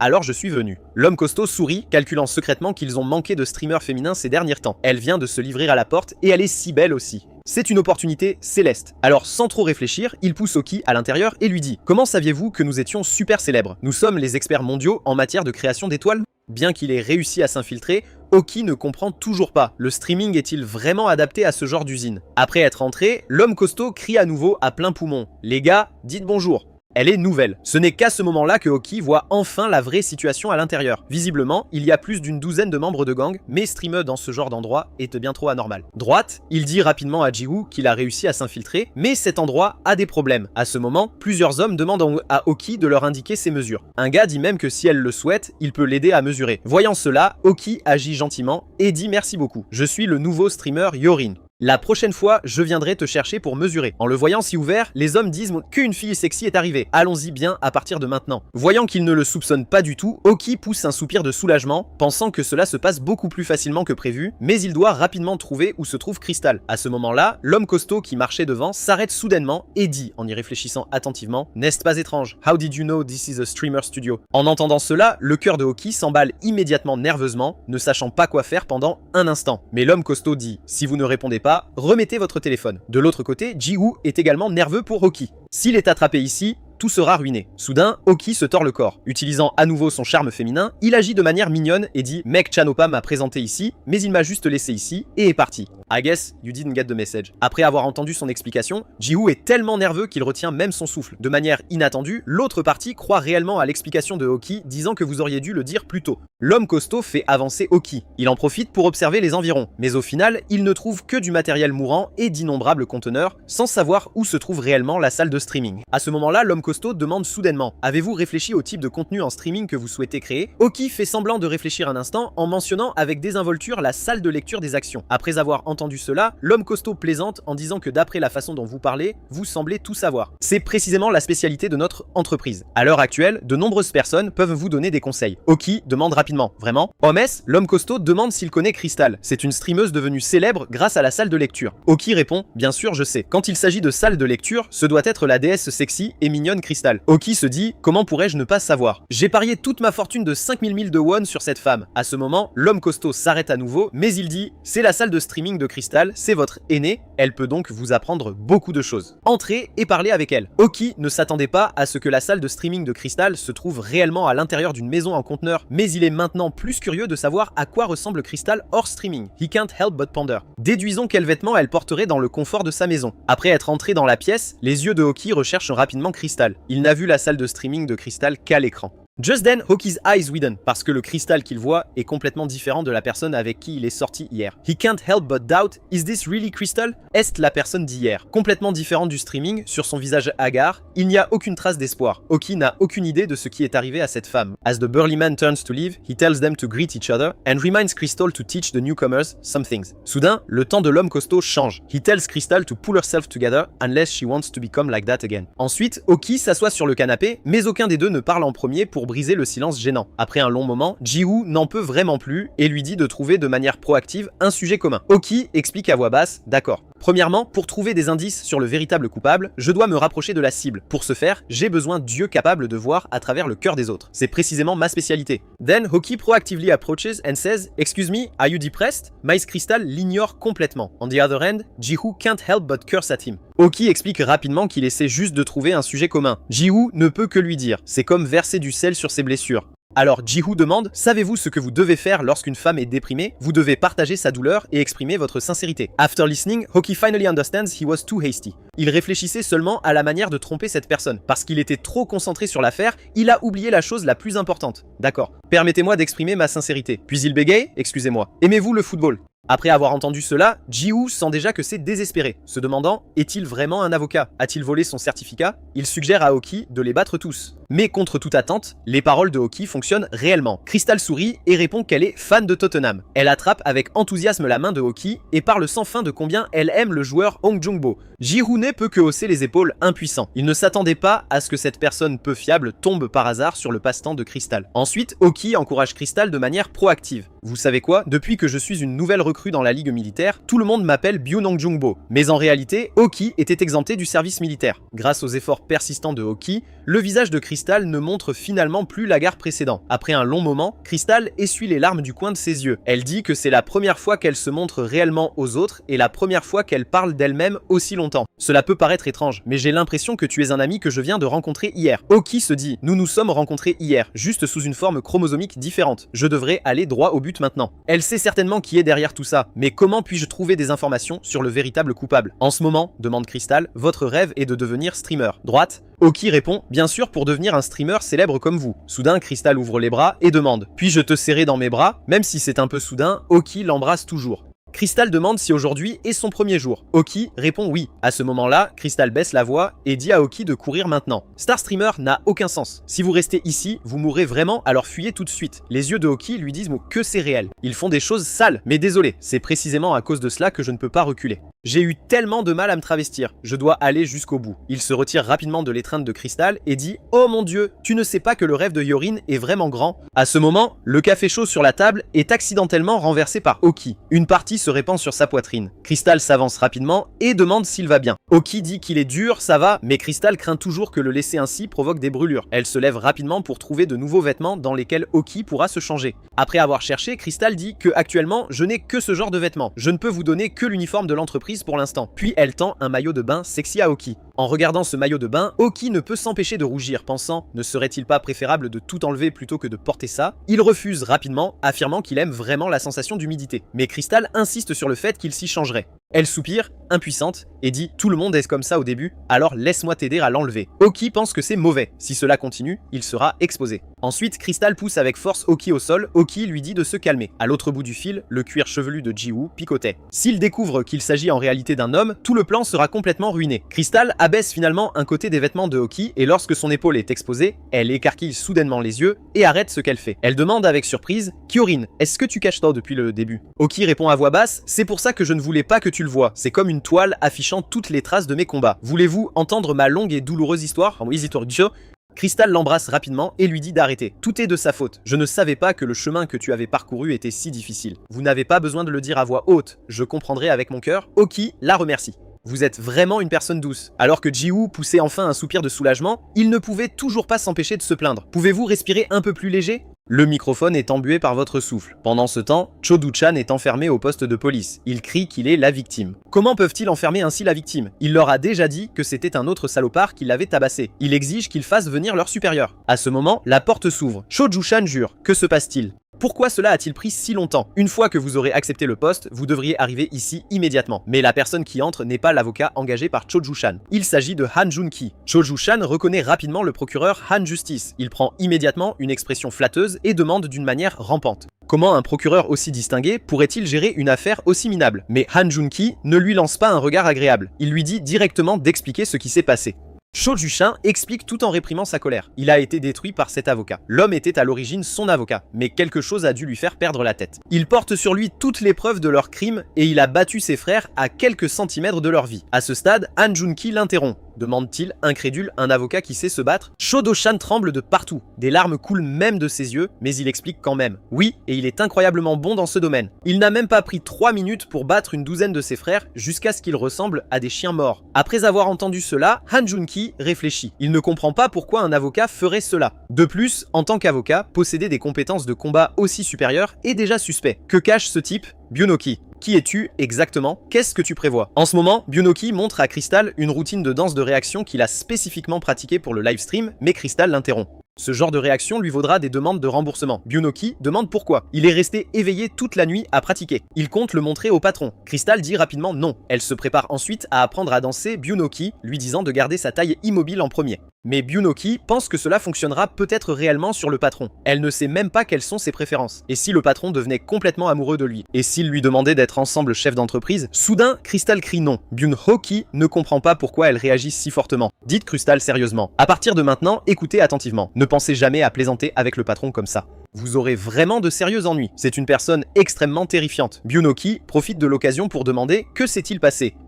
Quel genre de personne est le patron? Puis il est abasourdi par ce que dit Crystal. Parce que Crystal dit que le patron n'est pas le PDG d'une société de divertissement ordinaire. Il y a 10 ans, il est arrivé au K-Country. Après avoir blanchi son identité, il a commencé à diriger cette société de divertissement. Il dirige une énorme organisation de gangs. Demande rapidement Byunoki, le patron est un chef de gang de K-Country qui dirige ce genre d'entreprise. Cela ne peut pas être légal. Droite, Crystal dit qu'elle n'y croyait pas non plus au début. Une fois que vous le verrez de vos propres yeux, vous comprendrez.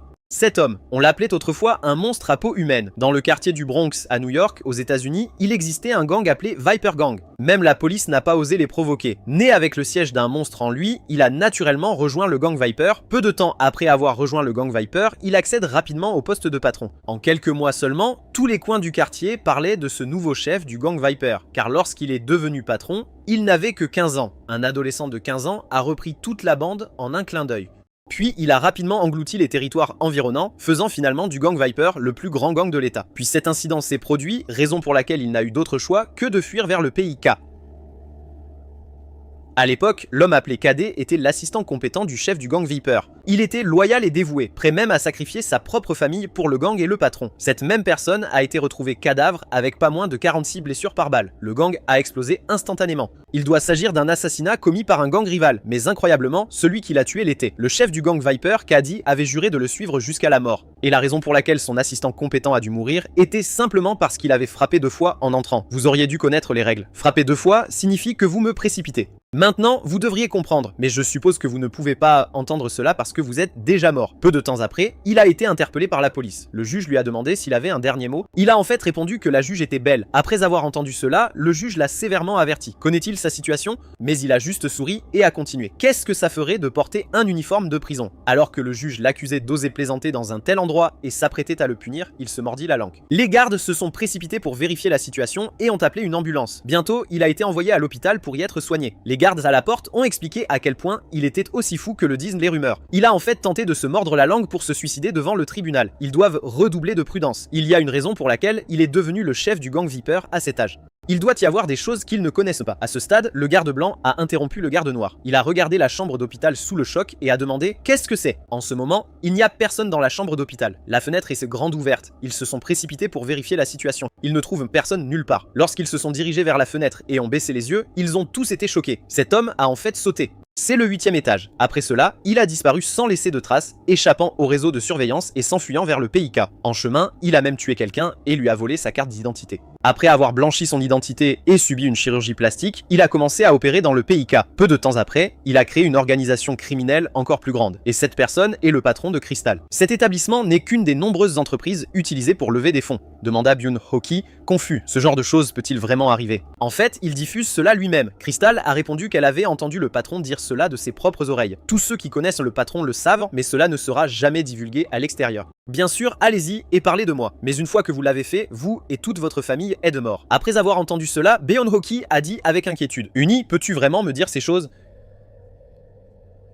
Mais Crystal a dit qu'elle mourrait de toute façon, tôt ou tard, de ses mains. Et si c'est vous, ici, cela n'a pas d'importance. Quoi qu'il en soit, quand le patron viendra, je vous ferai ce signal. Alors ne le laissez jamais vous remarquer. Si vous attirez son attention, qui sait ce qui se passera? Alors, tout à coup, des cris sont venus de l'extérieur. Byun-Hoki a doucement ouvert une fente dans la porte et a vu les membres du gang nettoyer frénétiquement les lieux. Il se demandait pourquoi ces voyous étaient si nerveux. Serait-ce les patrons qui sont arrivés? À ce moment, Byun-Hoki écarquilla soudainement les yeux et regarda devant lui avec incrédulité, pensant « Comment va-t-il ici ?» La personne arrivée n'est autre que le procureur Han Justice. Un petit voyou le suivit attentivement en disant, comme vous pouvez le voir, que cet endroit est impeccable. Han Junki a déclaré qu'il était venu vérifier certaines choses. En les voyant approcher, Byun-Hoki s'est rapidement caché, pensant « Comment sait-il que je suis là? Shodo-chan aurait-il pu l'avertir ?»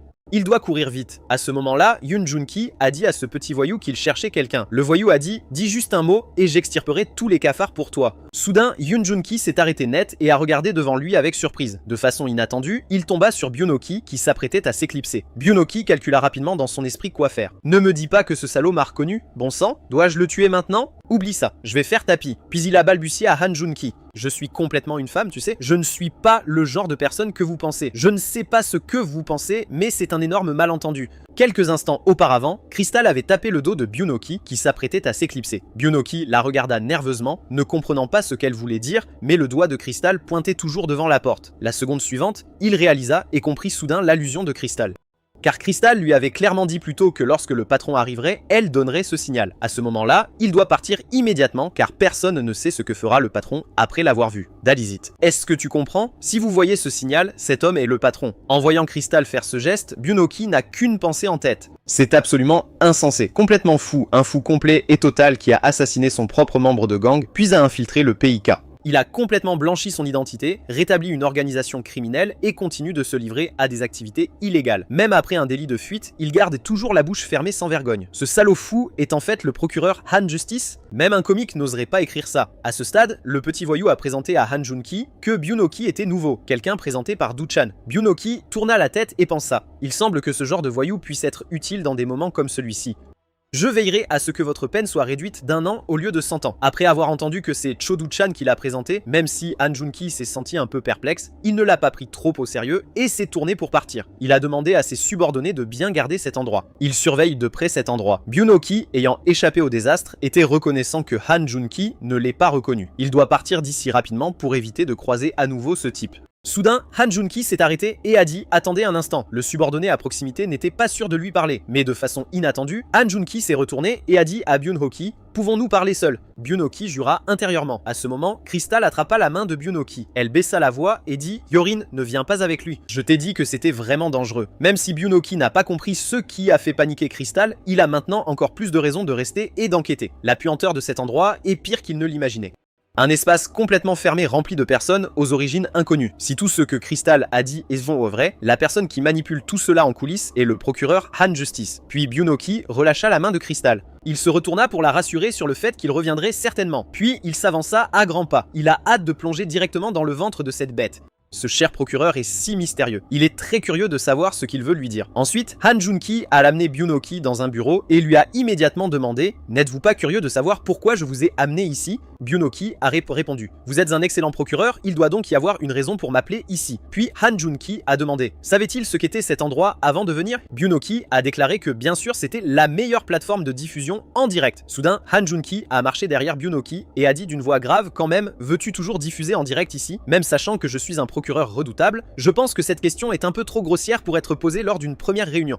Alors laisse-moi voir ton sac. » Puis Han Joon-ki a ouvert lui-même le sac de Byun-ho-ki et a dit « Savez-vous à quoi je fais le plus confiance ?» Preuve. De l'autre côté, les nerfs de Ji-woo sont déjà à vif. Il ne s'attendait pas à ce qu'il soupçonne l'oncle pour le moment. En ce moment, le son de Byun-ho-ki demandant à Han Joon-ki pourquoi il a attrapé le sac passe toujours par le téléphone. Han Joon-ki n'y a pas prêté attention du tout et a dit d'une voix grave, contrairement aux gens, les choses ne mentent pas. Comme ces choses qu'on ne peut pas cacher, a crié Byun-ho-ki. Fouiller le sac d'une femme comme celui-ci est trop impoli. Si tu veux quelque chose, dis-le et je te le montrerai. Mais Han Joon-ki avait déjà sorti la carte d'identité de Byun-ho-ki. À ce moment, le cœur de Ji-woo se serra. S'il s'avère que l'oncle n'est pas Yorin, ce sera dangereux. Il a rapidement crié au téléphone. Mon oncle, tu dois partir immédiatement. Mais après avoir regardé la carte d'identité de Byun-ho-ki, Han Joon-ki a déclaré Mamsel Byun-Yorin. Il s'avère que Byun-ho-ki avait très tôt préparé une fausse carte d'identité. Après avoir réalisé que c'était un acte qu'il avait délibérément accompli, Ji-woo poussa finalement un soupir de soulagement et ne put s'empêcher de se plaindre que son oncle ne le lui avait pas dit à l'avance. À ce stade, Han Joon-ki, après avoir confirmé que l'identité de Byun-ho-ki allait bien, a pris la parole. La confiance est la première étape de toute conversation. Puisque c'est le cas, je vais aussi vous montrer ma sincérité. Puis Han Joon-ki a enlevé ses vêtements. Byun-ho-ki se couvrit rapidement les yeux, faisant semblant d'être modeste. Après moins de 2 secondes, il jeta secrètement un coup d'œil entre ses doigts. Puis il dit avec une expression embarrassée « Oppa, tu es si beau. C'est vraiment du gaspillage d'être un procureur ennuyeux. Arrêtez de vous amuser et remettez vos vêtements. » Mais Han Joon-ki a dit froidement « Tu trouves ça drôle? Maintenant, écoutez attentivement. Puisque vous comprenez déjà quel genre de personne je suis et que je connais enfin votre véritable identité, à partir de maintenant, je saurai où vous habitez, avec qui vous vivez, avec qui vous êtes en contact, quel genre de travail vous avez fait, même quels sous-vêtements vous portez. Comprenez-vous ce que cela signifie? À partir de maintenant, et jusqu'à ce que je dise le contraire, tu n'échapperas jamais à mon emprise. Par la suite, Ji-woo, à l'autre bout du fil, a exprimé qu'il ne comprenait pas pourquoi Han Joon-ki, qui a manifestement fui vers le PIK pour effacer son passé et pourrait tranquillement devenir procureur, veut toujours se mêler d'activités criminelles. Mais Byun-ho-ki ne parvient pas non plus à comprendre ce Han Justice qui, en apparence, joue un procureur obsédé par la justice, mais qui, dans les coulisses, dirige une organisation criminelle. Mais pour prouver qu'il est le véritable coupable du délit de fuite, il faut des preuves. Bien entendu, il tentera certainement d'effacer toute trace. La minutie de ce type a atteint un niveau pathologique. Ji-woo ne croit pas qu'il reste des preuves. Il a demandé à l'oncle quoi faire maintenant. À ce moment-là, a déclaré Byun-ho-ki, j'ai trouvé quelque chose de très intéressant. Quand je me suis faufilé au poste de police pour blanchir le nom de Chodu-chan et que j'ai désespérément détruit toutes les preuves, j'ai remarqué quelque chose d'étrange. Il y avait en fait du sang collé sur le rayon du volant, sous le volant. Généralement, lorsqu'un accident de la route se produit, un conducteur ne portant pas de ceinture de sécurité et qui freine instinctivement heurte cet endroit. Il y a du sang là-bas. Cela signifie que ce sont les preuves laissées par le véritable criminel en conduisant. Mais nous ne pouvons pas savoir à qui appartient le sang, il ne peut donc pas servir de preuve. Mais désormais, la situation est différente. Tant que je peux récupérer un peu du sang de Han Justice, nous pouvons le comparer avec le sang sur les rayons de la roue. Mais juste au moment où Byun-ho-ki franchissait la porte, quelqu'un a appelé. Et, nouveau venu, Byun-ho-ki a rapidement demandé « Bozopas, qu'avez-vous besoin que je fasse ?» L'un des petits voyous a dit qu'ils organisaient une fête de bienvenue. Chaque fois qu'un nouveau membre rejoint, il lui réserve toujours un accueil privilégié en compagnie du grand patron. Byun-ho-ki a immédiatement répondu joyeusement. Tu es si gentil. Allons-y alors. À ce moment, Crystal a posé sa main sur l'épaule de Byun-ho-ki et a dit « Je vais d'abord d'abord y aller. Va te reposer un peu. J'ai des sujets urgents à discuter avec les Oppa. Voyant la situation, Byunoki a dû laisser Crystal partir en premier, mais il a dit qu'il avait laissé Crystal partir en premier uniquement parce qu'il était le nouveau membre. Mais quand Crystal est parti avec ce petit voyou, son corps tremblait déjà de manière incontrôlable. Bientôt, Crystal arriva à la porte d'une pièce. L'homme à l'intérieur s'est retourné et a dit joyeusement « Est-ce Hyorin ? Je t'attends depuis longtemps. » Mais après avoir vu que c'était Crystal, il demanda durement « Crystal, pourquoi es-tu ici ?» L'homme est le subordonné qui suivait Han Junki plus tôt. Crystal a expliqué que Hyorin ne se sent pas bien maintenant. S'il y a quelque chose à dire, elle aidera à le transmettre. Mais l'homme dit froidement « Ne fais pas semblant de ne pas savoir ce que je veux. Vous auriez dû entendre suffisamment ce que j'ai à dire. Vous êtes parti depuis un moment. Notre petite fête de bienvenue vous manque ?» Crystal trembla immédiatement de partout mais se força toujours à bégayer. Cet enfant ne sait rien. La seconde suivante, ses jambes ont cédé et elle est tombée au sol. Mais elle a quand même attrapé les vêtements de l'homme et l'a supplié d'épargner Byunoki. Mais l'homme l'a violemment repoussé et lui a dit « Espèce de folle, dois-je te battre pour te réveiller? On dirait que je dois te le répéter aujourd'hui, puis le répéter à Hyorin, sinon cela fonctionnera aussi. Pourquoi ne pas vous parler à tous les deux en même temps ?» À ce moment, une main se tendit et se bloqua entre l'homme et Crystal. De façon inattendue, c'est Byunoki qui est venu. Crystal a crié anxieusement « Pourquoi es-tu venu ici? Revenez immédiatement !» Cependant, Byunoki s'est resté calme et a dit d'un ton détendu. Il a dit qu'il avait quelque chose à me dire. Comment pourrais-je contenir ma curiosité? Les lèvres de l'homme se retroussèrent et il ricana. C'est pourquoi je t'aime bien. Venez ici. Puis, en jouant avec les cheveux de Byunoki, il a dit avec de mauvaises intentions. Chez nous, chaque fois qu'une nouvelle personne nous rejoint, nous discutons toujours. Pour coopérer joyeusement, nous devons nous rapprocher. Droite, mais aujourd'hui, vous êtes deux.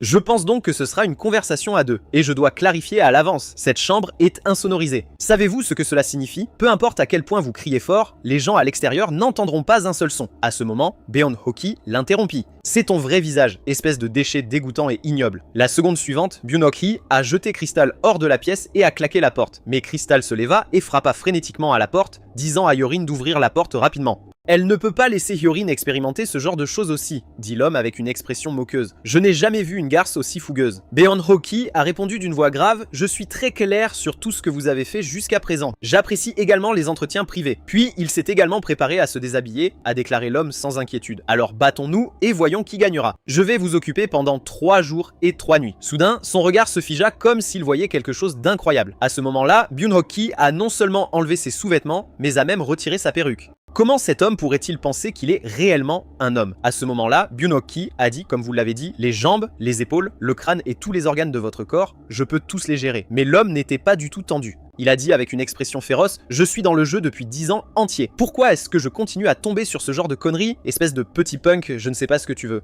Mais je vais d'abord te tuer, puis écouter ce que tu as à dire. » Puis l'homme a levé sa batte et s'est précipité sur Byun-hoki. Juste au moment où la batte tombait, Byun-hoki se tordit rapidement pour esquiver et ramassa la corde au sol. La seconde suivante, les mains de l'homme étaient déjà liées par Byun-hoki avec la corde. Puis Byun-hoki l'a violemment jeté au sol, puis il lui a marché sur le visage. Byun-hoki lui a demandé « Je t'entends gémir bruyamment. Dis-moi, que dois-je faire? Peu importe la façon dont vous criez ici, personne à l'extérieur ne peut entendre le moindre son, pas même le mouvement d'une fourmi. » Puis Byun-hoki a regardé son travail et a dit d'une voix aiguë « Hyorin ne comprend vraiment pas ces choses. » Oppa, ne me dis pas que tu es timide parce que c'est ta première fois. Après avoir dit cela, Byun-hoki a balancé la corde dans sa main et a fouetté à plusieurs reprises l'homme suspendu dans les airs. L'homme n'arrêtait pas de supplier, s'il vous plaît, je suis prêt à faire n'importe quoi tant que vous m'épargnez. Byun-hoki a finalement arrêté ses actions et lui a demandé vraiment n'importe quoi. L'homme a rapidement répondu oui, je suis prêt à faire n'importe quoi. Alors continuons cela. Pendant ce temps, Crystal était assise seule à la porte, attendant Byun-hoki. Soudain, j'entendis le bruit de la porte qui s'ouvrait. Elle se leva rapidement pour vérifier l'état de Byun-hoki. Mais elle vit Byun-hoki agripper ses vêtements avec une expression attristée. Crystal lui demanda nerveusement comment il allait. Byun-hoki avait les larmes au coin des yeux et cria pitoyablement « Uni ». La seconde suivante, Crystal serra étroitement Byun-hoki dans ses bras. Elle l'a réconforté. C'est bon, ne dites rien. Revenons en arrière et nettoyons tout cela. Puis elle a ramené Byun-hoki dans sa chambre, ne sachant pas que celui qui était vraiment blessé à l'intérieur était en réalité cet homme. Tout à l'heure, Byun-hoki l'a forcé à mettre ses sous-vêtements sur la tête et à s'allonger nu sur le sol. Byun-hoki en a profité pour le photographier. Dès que vous parlerez de moi, vous deviendrez un déchet pervers de renommée nationale. L'homme versa des larmes de grief et jura. Espèce de salaud. En ce moment, Crystal prend une douche. Byun-hoki est assis sur le lit et discute du plan avec Ji-hoo à l'autre bout du fil. Ji-hoo a demandé à son oncle comment obtenir le sang de Han Justice. Byunok lui a dit de se rassurer, il a déjà un plan. Ji-Woo a rapidement dit qu'il savait. Battez simplement Han Justice et profitez-en pour prélever du sang. Byunok a interrompu Ji-Woo et lui a dit « Ne vous inquiétez pas, cela ne doit pas nécessairement provenir du sang. » À ce moment, Crystal a demandé à Beonoki « Kyorin, à qui parles-tu seul ?» Puis elle est sortie de la salle de bain enveloppée dans une serviette et a dit à Beonoki d'entrer et de se laver aussi. En voyant cette scène, Beonoki se couvrit rapidement les yeux. Crystal a demandé pourquoi elle était si surprise. « C'est juste nous. » Beonhokki a dit « Eun-Woo, même ainsi, nous les filles, ne pouvons pas faire ce genre de choses. » Crystal a demandé à nouveau de quoi il parlait. C'est précisément parce que nous sommes toutes les deux des filles que nous pouvons faire cela. Il est temps de dormir maintenant. Puis Crystal s'est allongée sur le lit et a dit à Beonhokki de venir dormir ensemble. Byunoki dit nerveusement « Eunoki, pourquoi bouges-tu si vite? Mes habitudes de sommeil ne sont pas très bonnes. Je ne sais pas si tu peux le supporter. » À l'autre bout du fil, Ji-Woo a dit « Mon oncle, si tu t'allonges, j'appelle la police. » Byunoki a dû expliquer à Crystal qu'il est trop sensible à bien des égards et qu'il ne peut donc pas coucher avec Uni, mais je ne sais rien du reste. Uni, ton lit a l'air si doux. Je dors toujours sur un sol dur et froid, donc je suis curieux de savoir ce que ça fait de dormir sur un tel lit. À ce moment, le téléphone de Byunoki sur la table vibra. Byunoki a été choqué après avoir vu le message. Crystal s'est rapidement assise et a demandé de qui il s'agissait. À l'autre bout du fil, Ji-Woo a demandé « Est-ce que la police est ici ?» Mais Byung-Hokki se dirigea directement vers la porte. Crystal a rapidement demandé où il allait. Byung-Hokki a déclaré qu'il aurait peut-être besoin de sortir un peu, mais que cela ne devrait pas être grave. Je serai bientôt de retour. Ensuite, Byung-Hokki s'est dirigé vers une autre porte de maison conteneur et a souri timidement, faisant semblant. Juste pour que tu le saches, je n'aime pas les gars collants. Tu dois vouloir en savoir plus sur moi. Droite, il s'avère que la personne qui a envoyé le message à Beonhokki plus tôt était Han Jin-ki. Han Jin-ki a répondu « Comment le saviez-vous? En fait, je suis un homme collant. Mais la raison pour laquelle je vous ai appelé, c'est parce que je suis curieux de savoir quelque chose. » En surface, Beonoki lui a demandé ce qui l'intéressait. Mais dans son esprit, il réfléchit à la manière de collecter son ADN. Bien que Ji-Woo ait suggéré plutôt de battre Han Jin-ki, puis de lui prélever du sang, Byunoki a déclaré à l'époque qu'il avait déjà un plan. Après tout, l'ADN ne doit pas nécessairement être extrait du sang. Des échantillons valides peuvent également être prélevés sur les cheveux. Mais le problème est désormais de savoir comment aborder le vigilant Han Justice. Toute légère erreur pourrait immédiatement révéler l'identité de Byunoki. Cependant, pour Byunoki, qui vit du salaire d'assassin de Glory depuis plus de 10 ans, cela n'est pas compliqué. Ensuite, Byunoki a évoqué la cravate de Han Jun-ki et a dit qu'il était Sitar. Quelle partie de moi veux-tu soudainement connaître? Après avoir entendu cela, Han Jun-ki a demandé s'il était originaire de l'âme. Byunoki a répondu « Est-ce que je ressemble à ça aussi ?» Oppa, tous ceux qui me rencontrent disent que je ressemble à un snob de l'âme, je suis épuisé. Mais Han Jun-ki a pris un verre de vin et l'a tendu à Byunoki, disant que l'arôme tourbé est plutôt agréable. Après avoir pris le verre, Byunoki a déclaré qu'il n'était pas doué pour boire, mais en réalité, il craint que Han Jun-ki n'ait empoisonné le vin. Même si c'était de l'eau bénite, il ne la boirait pas. À ce moment, Han Jun-ki a posé des questions sur la situation de sa famille. Byunoki a répondu que son père et sa mère sont tous deux vivants et en bonne santé, et qu'il a également une sœur aussi laide qu'un crapaud. Après avoir entendu cela, Han Jun-ki a demandé avec intérêt « Votre sœur est-elle aussi belle que vous ?» La seconde suivante, Byunoki se pencha près de son oreille et murmura doucement « C'est un secret, mais nos visages se ressemblent beaucoup. » Pendant qu'il parlait, Byunoki a placé sa main sous sa poitrine et a continué « Mais ici, je suis assez, donc nous ne pouvons pas partager de vêtements. » Dès que les mots sont tombés, Byunoki a tapoté l'épaule de Han Jun-ki et a dit « De quoi parle-t-il? Il n'y a pas de quoi se vanter, mais les gens se méprennent toujours. Han Jun-ki devrait simplement faire comme s'il ne l'avait pas entendu. Cependant, ce n'est qu'un apéritif. Ce qui vient ensuite est la bonne façon pour une femme professionnelle d'accrocher un homme stupide. » Byunoki a délibérément levé le pied pour se faire trébucher. Puis, utilisant son élan chancelant, il pressa Han Jun-ki sur la table. Bien que tout cela ait pour but de faire avancer le plan en douceur, Byunoki trouve Han Jun-ki repoussant du fond du cœur. À ce moment, les yeux de Han Jun-ki sont devenus féroces et il a demandé durement « Est-ce amusant? Tu ne descends pas maintenant ?» Voyant cela, Byunoki s'est rapidement redressé et s'est excusé, mais s'est dit « Allez-y et agissez aussi effrayant que vous le souhaitez. De toute façon, j'ai déjà collecté votre échantillon de cheveux. » Après que Han Jun-ki se soit levé, il a tapoté ses vêtements et a dit d'un ton froid « Vous avez gâché le goût de ce vin. Asseyez-vous et parlons. » Ensuite, Byunoki a demandé à Han Jun-ki « Je suis un peu curieux de savoir quelque chose, mais je ne sais pas si notre relation est suffisamment proche pour poser cette question. Oppa doit être occupé chaque jour avec le travail du procureur. Pourquoi dirigez-vous encore une telle installation? Après tout, tant que vous travaillez régulièrement en tant que procureur, vous pouvez être respecté à vie. Est-ce que c'est sympa? Après avoir entendu cela, les lèvres de Han Jun-ki se sont retroussées en un sourire froid et il a parlé lentement. Tout le monde a des choses pour lesquelles il est bon et des choses qu'il aime vraiment. Comprenez-vous ce que je veux dire? Être procureur, c'est ce pourquoi je suis doué, mais ce que j'aime, c'est autre chose. Byunoki s'est immédiatement couvert la bouche et a haleté avec une fausse horreur, comme c'est effrayant. Procureur, vous n'utiliseriez pas ceci ou quoi que ce soit pour tuer des gens. Droite, mais ce que Byunoki pense réellement, c'est « Regardez ce type, comment ose-t-il faire un tel acte devant moi et dire des bêtises ?» Han Joon-ki parle avec désinvolture, son ton étant terriblement calme. Je viens de tuer quelqu'un récemment, dans la rue. Cependant, Byun-ho-ki semble anticiper ses paroles et appuie immédiatement sur son écouteur, sachant que Ji-woo, à l'autre bout du fil, sera extrêmement agité en entendant cela et pourrait faire quelque chose d'imprudent. Han Joon-ki ne remarque rien d'inhabituel et continue. C'était un chauffeur-livreur et un père qui aimait profondément son fils unique. Quoi qu'il en soit, avant de mourir, il m'a donné de nombreuses idées de diverses manières. Lorsque vous heurtez une personne avec une voiture plutôt que de heurter un cerf, l'impact est complètement différent. Plus tard, j'ai découvert que battre quelqu'un de mes propres mains était encore mieux. À l'autre bout du fil, Ji-woo n'arrête pas de demander « Mon oncle, que s'est-il passé ?» La connexion est clairement bonne, mais il n'y a aucun son. À ce moment, Byun-ho-ki demande à Han Joon-ki à voix basse « N'est-ce pas dangereux si tu te fais prendre ?» Mais Han Joon-ki répond « Pourquoi dis-tu ça ? Pourquoi penses-tu que je peux discuter de cela avec toi avec autant de désinvolture ? Sauter dans un foyer pour s'amuser sans considérer les conséquences est quelque chose que seuls les amateurs font. Je suis procureur au ministère de la Justice de ce pays. Lorsque de tels incidents se produisent, c'est moi qui suis en première ligne pour gérer l'affaire. Et si des preuves apparaissent, je suis la personne la plus apte à effacer un procureur. Par la suite, Han Joon-ki indique qu'il a dit tout ce qu'il avait à dire. La conversation se termine ici et il dit à Byun-ho-ki de dormir dans la chambre de cristal ce soir. Cependant, Byun-ho-ki a déjà atteint son objectif. Avec ses cheveux, il peut prouver que Han Joon-ki est le véritable coupable qui a tué le père de Ji-woo. Mais il reste encore aujourd'hui une question délicate. C'est comment amener Crystal à retirer ce collier et à s'échapper de cet endroit avec lui. En ce moment, Byun-ho-ki a un éclair d'inspiration.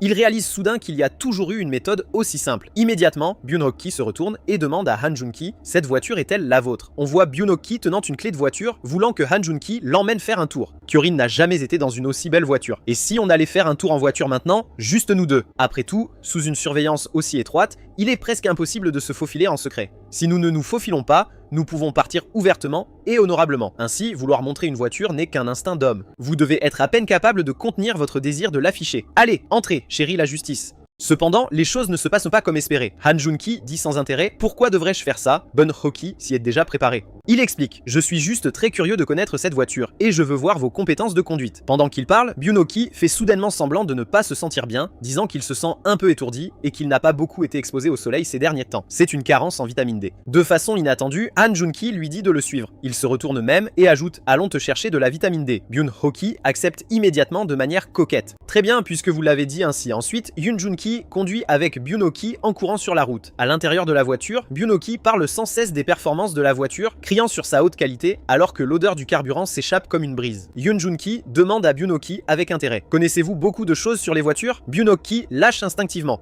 Chaque homme a une voiture de rêve dans son cœur. Dès que les mots sortent de sa bouche, il se rend compte que quelque chose ne va pas et dit rapidement « J'ai juste un peu plus d'intérêt que les filles ordinaires ». Ensuite, Byun-ho-ki dit qu'il ne connaît pas grand chose en voiture. « Tu dois tout m'apprendre ». En ce moment, Byun-ho-ki en est déjà certain dans son cœur. Même Han Joon-ki tombera dans ce piège. C'est tout simplement la nature humaine. Peu importe à quel point vous essayez de cacher votre expression, vous ne pouvez pas cacher ses oreilles rougies. Les hommes sont aussi faciles à comprendre. Il suffit de les complimenter une fois et de sourire, et ils deviennent complètement captivés. Tout d'abord, je conserverai correctement les échantillons de cheveux et de sang que j'ai collectés plus tôt, puis je me dirigerai directement vers le National Forensic Service. Une fois que ces cheveux sont confirmés et que le sang correspond à l'ADN de Han Justice, alors c'est fini, salaud. Mais il reste encore un problème. Byun-ho-ki ne peut pas laisser Han Joon-ki le conduire au service médico-légal national, il doit donc trouver un moyen de remettre les cheveux à Ji-woo. Immédiatement, Byun-ho-ki profite de la concentration de Han Joon-ki sur la conduite pour sortir secrètement son téléphone et organiser un rendez-vous avec Ji-woo au dépanneur à côté de son cabinet d'avocat. Mais il ne peut pas sortir comme ça maintenant, il doit trouver un moyen de partir naturellement. Soudain, Byun-ho-ki a un éclair d'inspiration et se dit que s'il possède un véhicule aussi luxueux, alors il n'a absolument aucune raison de refuser.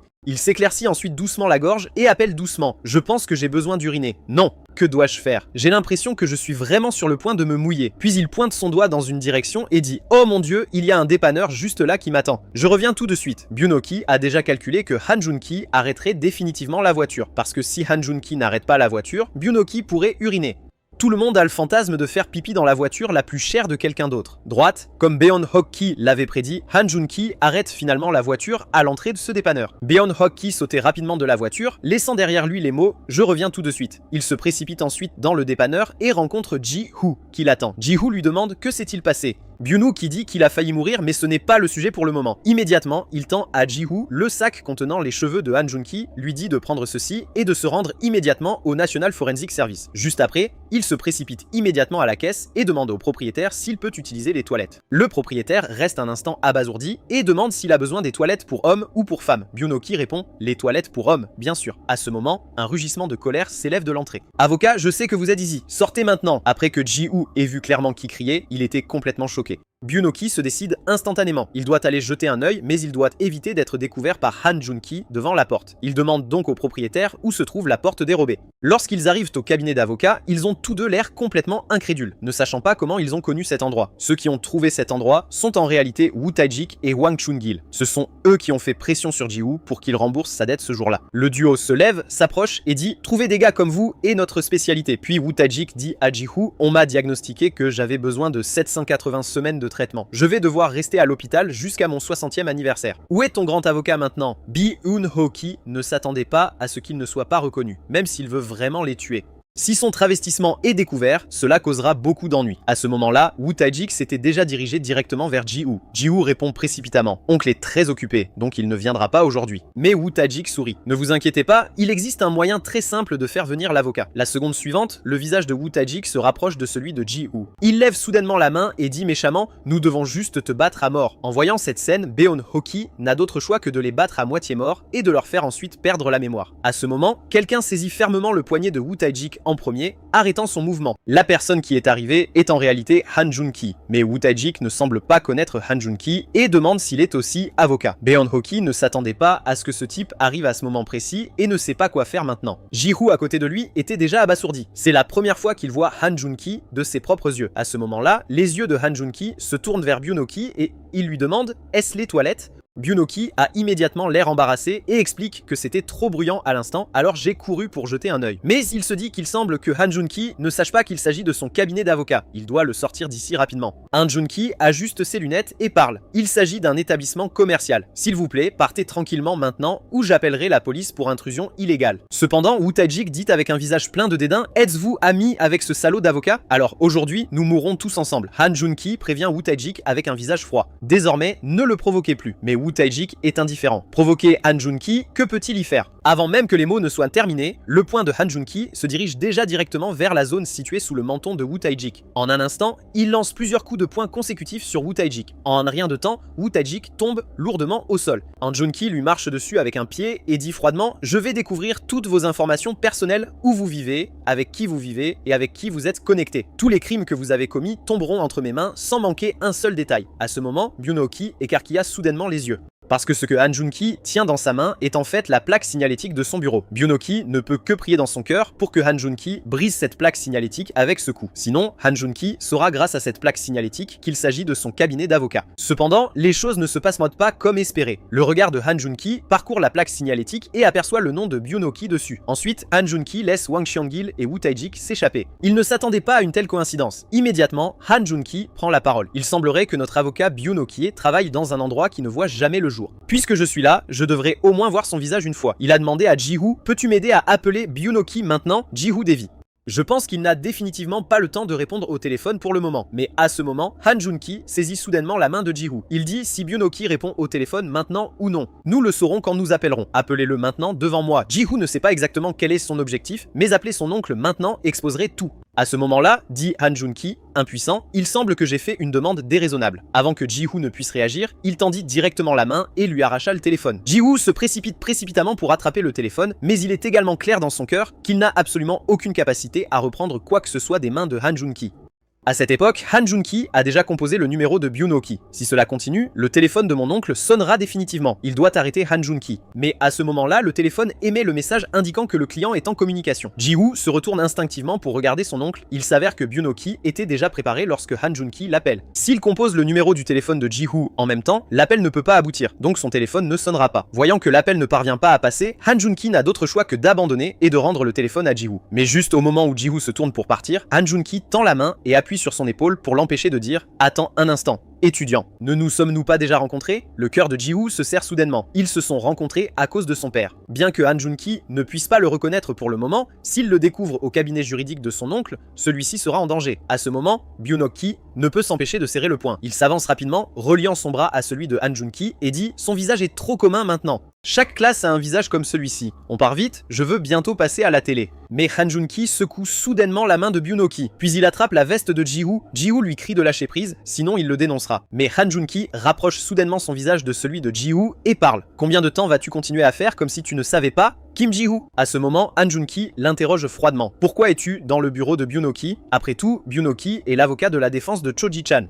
Mais la seconde suivante, une sirène perçante retentit à l'extérieur. Après avoir écouté attentivement, Han Joon-ki dit que le son est très proche et doit provenir de cette direction, mais la police ne viendrait pas sans rapport. Tout cela était naturellement le résultat du fait que Byun-ok avait secrètement appelé la police plus tôt lorsqu'il en avait l'occasion. Byun-ok tire son bras pour partir, son ton plein de panique disant avec urgence que quelqu'un a dû nous dénoncer. « J'ai tellement peur. Partons d'ici vite. » S'ils ne partent pas rapidement et sont arrêtés par la police pour vérifier leur identité, Beon-ho-ki sera fini sur le coup. Han Joon-ki ne fait naturellement pas exception. Il accompagne donc Beon-ho-ki, disant qu'il part parce qu'il a un autre rendez-vous aujourd'hui. Soudain, Han Joon-ki s'arrête et dit « Dès que j'ai vu Kim Ji-woo, j'ai eu une excellente idée. Il y a quelque chose dans lequel je suis très bon depuis mon séjour en Amérique. Il ne faudra pas longtemps avant que je réunisse votre famille. » Ensuite, Han Joon-ki ramène Byun-ho-ki à l'usine mourante. Tout au long du chemin, l'esprit de Byun-ho-ki est dans le chaos. Il pense que tout ce qui vient de se passer est trop terrible et que l'esprit de Han Joon-ki fonctionne beaucoup trop vite. Si cela continue, son déguisement parfait sera dévoilé tôt ou tard. Il doit changer de plan. Peu de temps après, Byun-ho-ki retourne dans la chambre de Crystal. Il doit prendre Crystal et partir rapidement. Crystal est réveillé par le bruit de la porte qui s'ouvre et demande où il est allé. Byun-ho-ki explique qu'il vient de sortir faire un tour en voiture avec le patron.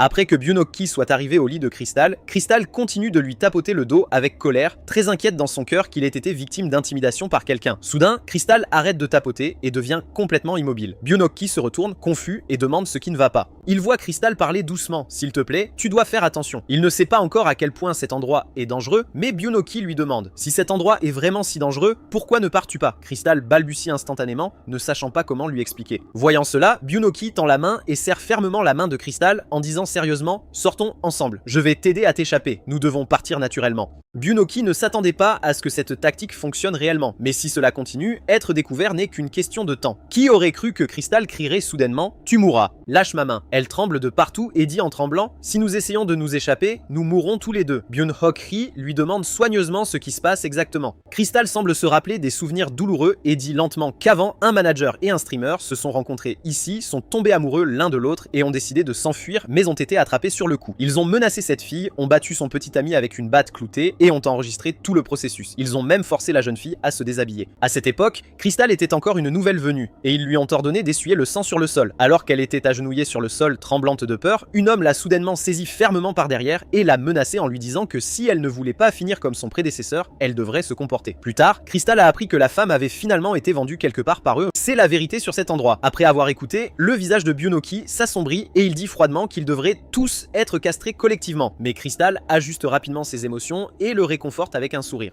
Je vais bien ici. Après être resté ici pendant longtemps, le monde extérieur semble étrange. Je vais vraiment bien, alors tu devrais partir en premier, Juren. Ensuite, Crystal sort quelque chose et le tend à Byun-ok en disant doucement « Prends ça avant de partir. C'est ma chose la plus précieuse. Quand je veux te le donner, Byun-ok est complètement choqué par le bien le plus précieux que Crystal lui confie. Parce que c'est en fait la carte d'identité de Crystal. La personne sur la carte d'identité ressemble à une personne complètement différente du Crystal devant ses yeux. Crystal dit que c'est la vraie elle. Elle vivra éternellement sous le nom de Crystal, mais au moins pour Byun-ok, elle veut qu'on se souvienne d'elle comme d'elle-même. Soudain, le téléphone de Crystal s'allume.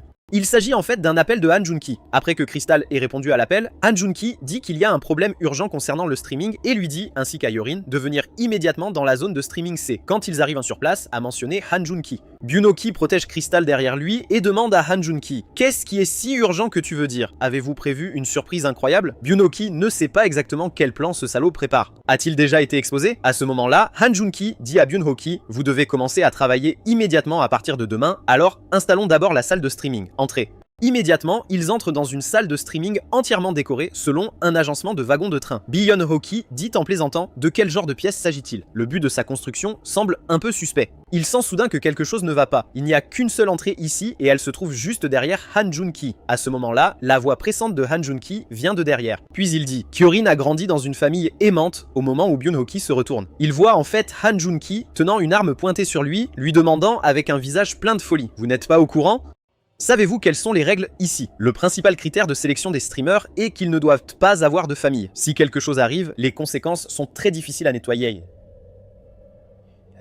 Il s'avère que lorsque Han Jun-ki a délibérément interrogé Byun-Hoki sur sa situation familiale plus tôt, c'était pour tester son identité. Néanmoins, Chodu-chan a quand même choisi Yu. Il doit y avoir un secret indescriptible. Crystal à côté d'eux crie anxieusement à Hyorin de courir vite, qu'elle s'en chargera. En entendant les mots de Crystal, Han Jun-ki ricane. Vraiment? La seconde suivante, il arrache la perruque de Byun-Hoki et crie le nom de Byun-Hoki. Crystal est complètement choqué par cette scène. Han Jun-ki demande curieusement le client de Byun-Hoki et ce criminel Chodu-chan. Droite? Alors dites-moi, pourquoi Kim Ji-woo, membre de la famille de la victime, serait-il dans ce bureau? C'est trop suspect. Cependant, j'ai déjà pensé à une hypothèse.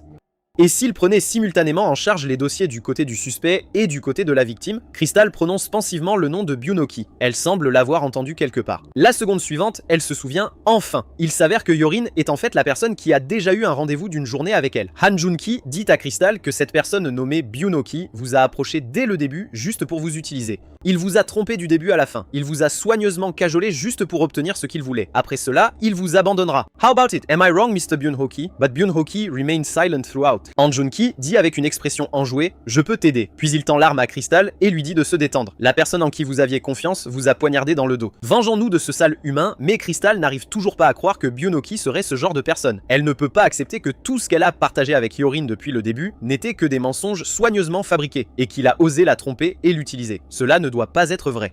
Ce genre de choses ne devrait pas arriver. Les yeux de Crystal sont remplis de désespoir. Pourquoi ce genre de choses m'arrive-t-il toujours? Qu'ai-je fait de mal exactement? Elle tourne la tête pour regarder Byun-Hoki et dit « Dis-moi que ce n'est pas vrai. Hyorin, s'il te plaît. » Les choses ne sont pas ainsi. Droite, Byun-Hoki dit très sérieusement. Je suis vraiment désolé, je t'ai trompé Crystal. Vous approchez dès le début, c'était pour obtenir des informations. Crystal crie soudainement, faites-le arrêter de parler. Mais Byun-Hoki continue toujours. Une fois que j'ai obtenu ce dont j'ai besoin, Crystal crie à nouveau, arrête de parler. Elle lève soudainement l'arme et la pointe sur Byun-Hoki. Je vais vous tuer. Han Jun-ki exhorte Crystal avec un visage plein de folie. Tirez maintenant, c'est lui qui a joué avec toi. Crystal ferme les yeux. Elle ne veut plus être une victime, elle ne veut plus vivre en étant utilisée. Désormais, elle veut vivre pour elle-même. Mais au moment où elle appuie sur la gâchette, elle découvre qu'il n'y a pas de balle dans l'arme. Han Jun-ki dit comme s'il s'y attendait. Mauvaise réponse. Je savais que si c'était toi, tu l'utiliserais certainement. Ne pouviez-vous pas dire que le magazine était déjà vide? Pendant qu'il parle, Han Jun-ki arrache le pistolet des mains de Crystal. Il charge un nouveau chargeur sur l'arme et jure, stupide salope. C'est pourquoi votre vie a toujours été ainsi. Seuls ceux qui peuvent juger avec précision quand frapper et quand esquiver ne mourront pas. Immédiatement après, Han Jun-ki pointe son arme sur Crystal. Mais au moment où deux coups de feu retentissent, Byun-Hoki se jette sans hésiter devant Crystal, bloquant les balles pour elle. En voyant cette scène, Yoon Jun-ki dit qu'il devient vraiment fou. Il demande à Byun-Hoki pourquoi il a soudainement commencé à jouer le héros, que ce soit par amitié ou par désir. Pourquoi as-tu si hâte de mourir? De toute façon, c'est juste une question d'ordre. Soudain, Byun-Hoki dit Glock 19. Han Jin-ki le regarde avec une expression perplexe. Byun-Hoki place calmement son index contre le canon du pistolet et continue. Le poids à vide d'un Glock 19 est d'environ 600 grammes et il utilise des cartouches Parabellum de 9 mm, pesant chacune environ 7,5 grammes. Un chargeur vide pèse environ 80 grammes, donc cette arme pèse actuellement 680 grammes, ce qui signifie que le chargeur est vide, demande Han Jun-ki, incrédule. Comment le saviez-vous? Mais Byun-Hoki appuie sa tête contre le canon du pistolet et dit « Han Justice, tu ne le sens pas ?» La seconde suivante, Byun-Hoki se soutient d'une main et retire l'arme de la main de Han Jun-ki d'un coup de pied rapide. Après s'être stabilisé, Byun-Hoki continue. Maintenant, il est temps pour mon Jun-ki de se faire battre. Mais Han Jun-ki n'est pas du tout troublé et dit régulièrement « Byun-Hoki, j'admets que tu es un avocat tout à fait compétent. Durant cette enquête, vous m'avez vraiment fait transpirer. » Byun-Hoki fait semblant d'être perplexe en surface et dit, comme c'est étrange, même si vous parlez gentiment, ne vous attendez pas à être moins battu. Mais il sait clairement dans son cœur que les balles viennent de lui pénétrer le bras et l'épaule. Si cela continue, il mourra à cause d'une perte de sang excessive. Il doit rapidement éliminer Han Jun-ki, puis repartir avec Crystal. À ce moment, plusieurs pas retentirent, se rapprochant de plus en plus. Byun-ki dit à voix basse. Cet endroit offre vraiment une hospitalité complète aux clients. Bientôt, derrière Han Jun-ki se tient une foule de voyous tenant des couteaux et des gourdins. Han Jun-ki parle. Reposez-vous un moment avant de partir. Nous avons déjà creusé une tombe pour vous. Byun-Hoki doit maintenant agir très dur, mais ce n'est pas facile.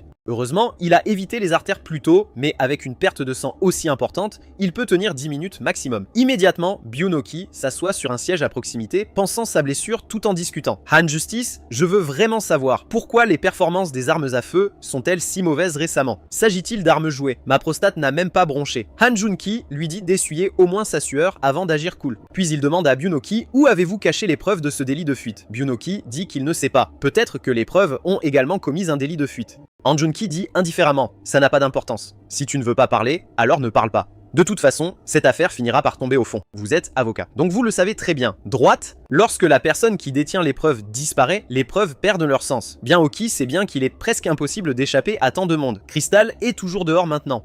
Il doit trouver un moyen. La seconde suivante, un éclair d'inspiration frappe l'esprit de Byunoki et un plan d'évasion complet s'est déjà formé. Immédiatement, il rit. Désolé, mais je ne suis pas du tout disposé à m'allonger dans un cercueil comme celui-ci. Ma vie devrait avoir au moins un appartement de 44 mètres carrés. Pendant qu'il parle, Byunoki arrache soudainement un manche et le jette rapidement. De manière inattendue, sa cible est en réalité l'interrupteur principal du boîtier électrique. La seconde suivante, le wagon tout entier plonge dans l'obscurité totale. Un homme dit à tout le monde de rester silencieux et d'attendre puisque de toute façon, il ne peut pas voir non plus. À ce moment, Byunoki plante soudainement ses deux doigts directement dans les yeux de cet homme, disant qu'il peut voir. L'homme se couvre immédiatement les yeux de douleur, ne comprenant pas comment Byunoki peut voir, comment il a réussi à frapper uniquement les yeux. Un autre homme sourit. Je suis dans ce métier depuis 10 ans. Je ne sais pas ce que vous avez fait, mais j'ai aussi mes propres méthodes. Immédiatement, il se met à crier.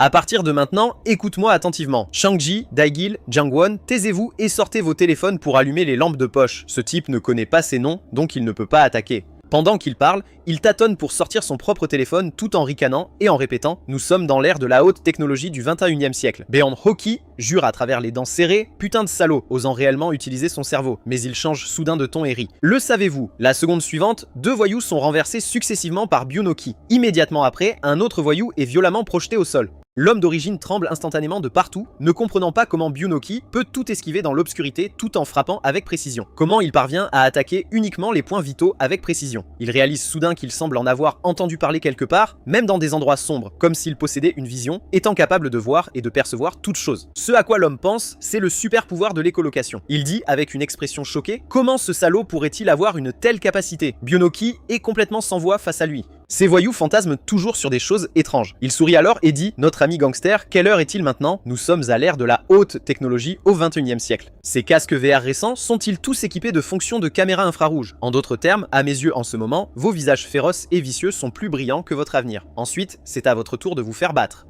Bientôt, tous les voyous dans le wagon sont battus au sol par Baeon Hoki. Baeon Hoki dit tranquillement « Maintenant, c'est au tour de notre Jinki. Tu fais le mort ici comme un cadavre, je peux le voir aussi. » Après avoir parlé, Baeon Hoki commence à chercher la voix de Han Junki. Soudain, il sent que quelque chose ne va pas. Han Junki semble éclabousser de l'eau, mais il découvre rapidement que ce n'est pas de l'eau, c'est de l'essence. Byunoki jure silencieusement dans son cœur, ce salaud fou. Il n'y a pas si longtemps, Crystal lui a demandé « Avez-vous entendu parler de la recherche de sensations ?» Elle a expliqué à Byunoki qu'il s'agit d'un terme psychologique, la tendance à rechercher une stimulation intense. Par exemple, les grimpeurs libres qui aiment escalader les gratte-ciel à main nue, Byun-ho, qui ne comprend pas du tout ce comportement et dit « Ils ont deux vies ou quoi? Veulent-ils à ce point mourir ?» Mais Crystal dit que c'est le contraire. Ils font ça pour survivre. Pour les personnes qui recherchent excessivement des sensations, la dopamine n'est pas produite. Ainsi, les choses qui semblent dangereuses aux gens ordinaires, pour eux, les font se sentir vivants. Les humains ne peuvent quand même pas vivre sans dopamine. Ce qui est terrifiant, c'est que s'ils ne risquent pas leur vie, la dopamine ne sera pas produite. Byun-ho demande à Crystal, confuse, pourquoi en parler soudainement? Cela n'a rien à voir avec nous. Droite, mais Crystal lui dit avec un visage plein de peur que le niveau de recherche de sensations de boss a atteint un niveau inévaluable. À ce moment, Byunoki dit rapidement à Han Junki d'attendre qu'il puisse en parler correctement. Han Junki ricane, bande d'imbéciles. Tout en parlant, il frappe du bout des doigts et allume le briquet. S'il fait trop sombre, allumez simplement un feu. Droite, soudain, il jette le briquet en l'air. Byunoki voit cette scène et jure en serrant les dents. Ce fou. La seconde suivante, l'essence explose avec un rugissement et le wagon tout entier est instantanément englouti par les flammes. Crystal à l'extérieur sent que quelque chose ne va pas et frappe frénétiquement à la porte. Elle ne sait pas comment elle doit remercier cette personne qui lui a sauvé la vie. À cette époque, les voyous à l'intérieur de la pièce sont également très paniqués. À ce rythme-là, ils mourront tous. Byunoki n'a aucun bon moyen de s'échapper d'ici maintenant. Il ne peut que crier sur Han Junki, Han Justice.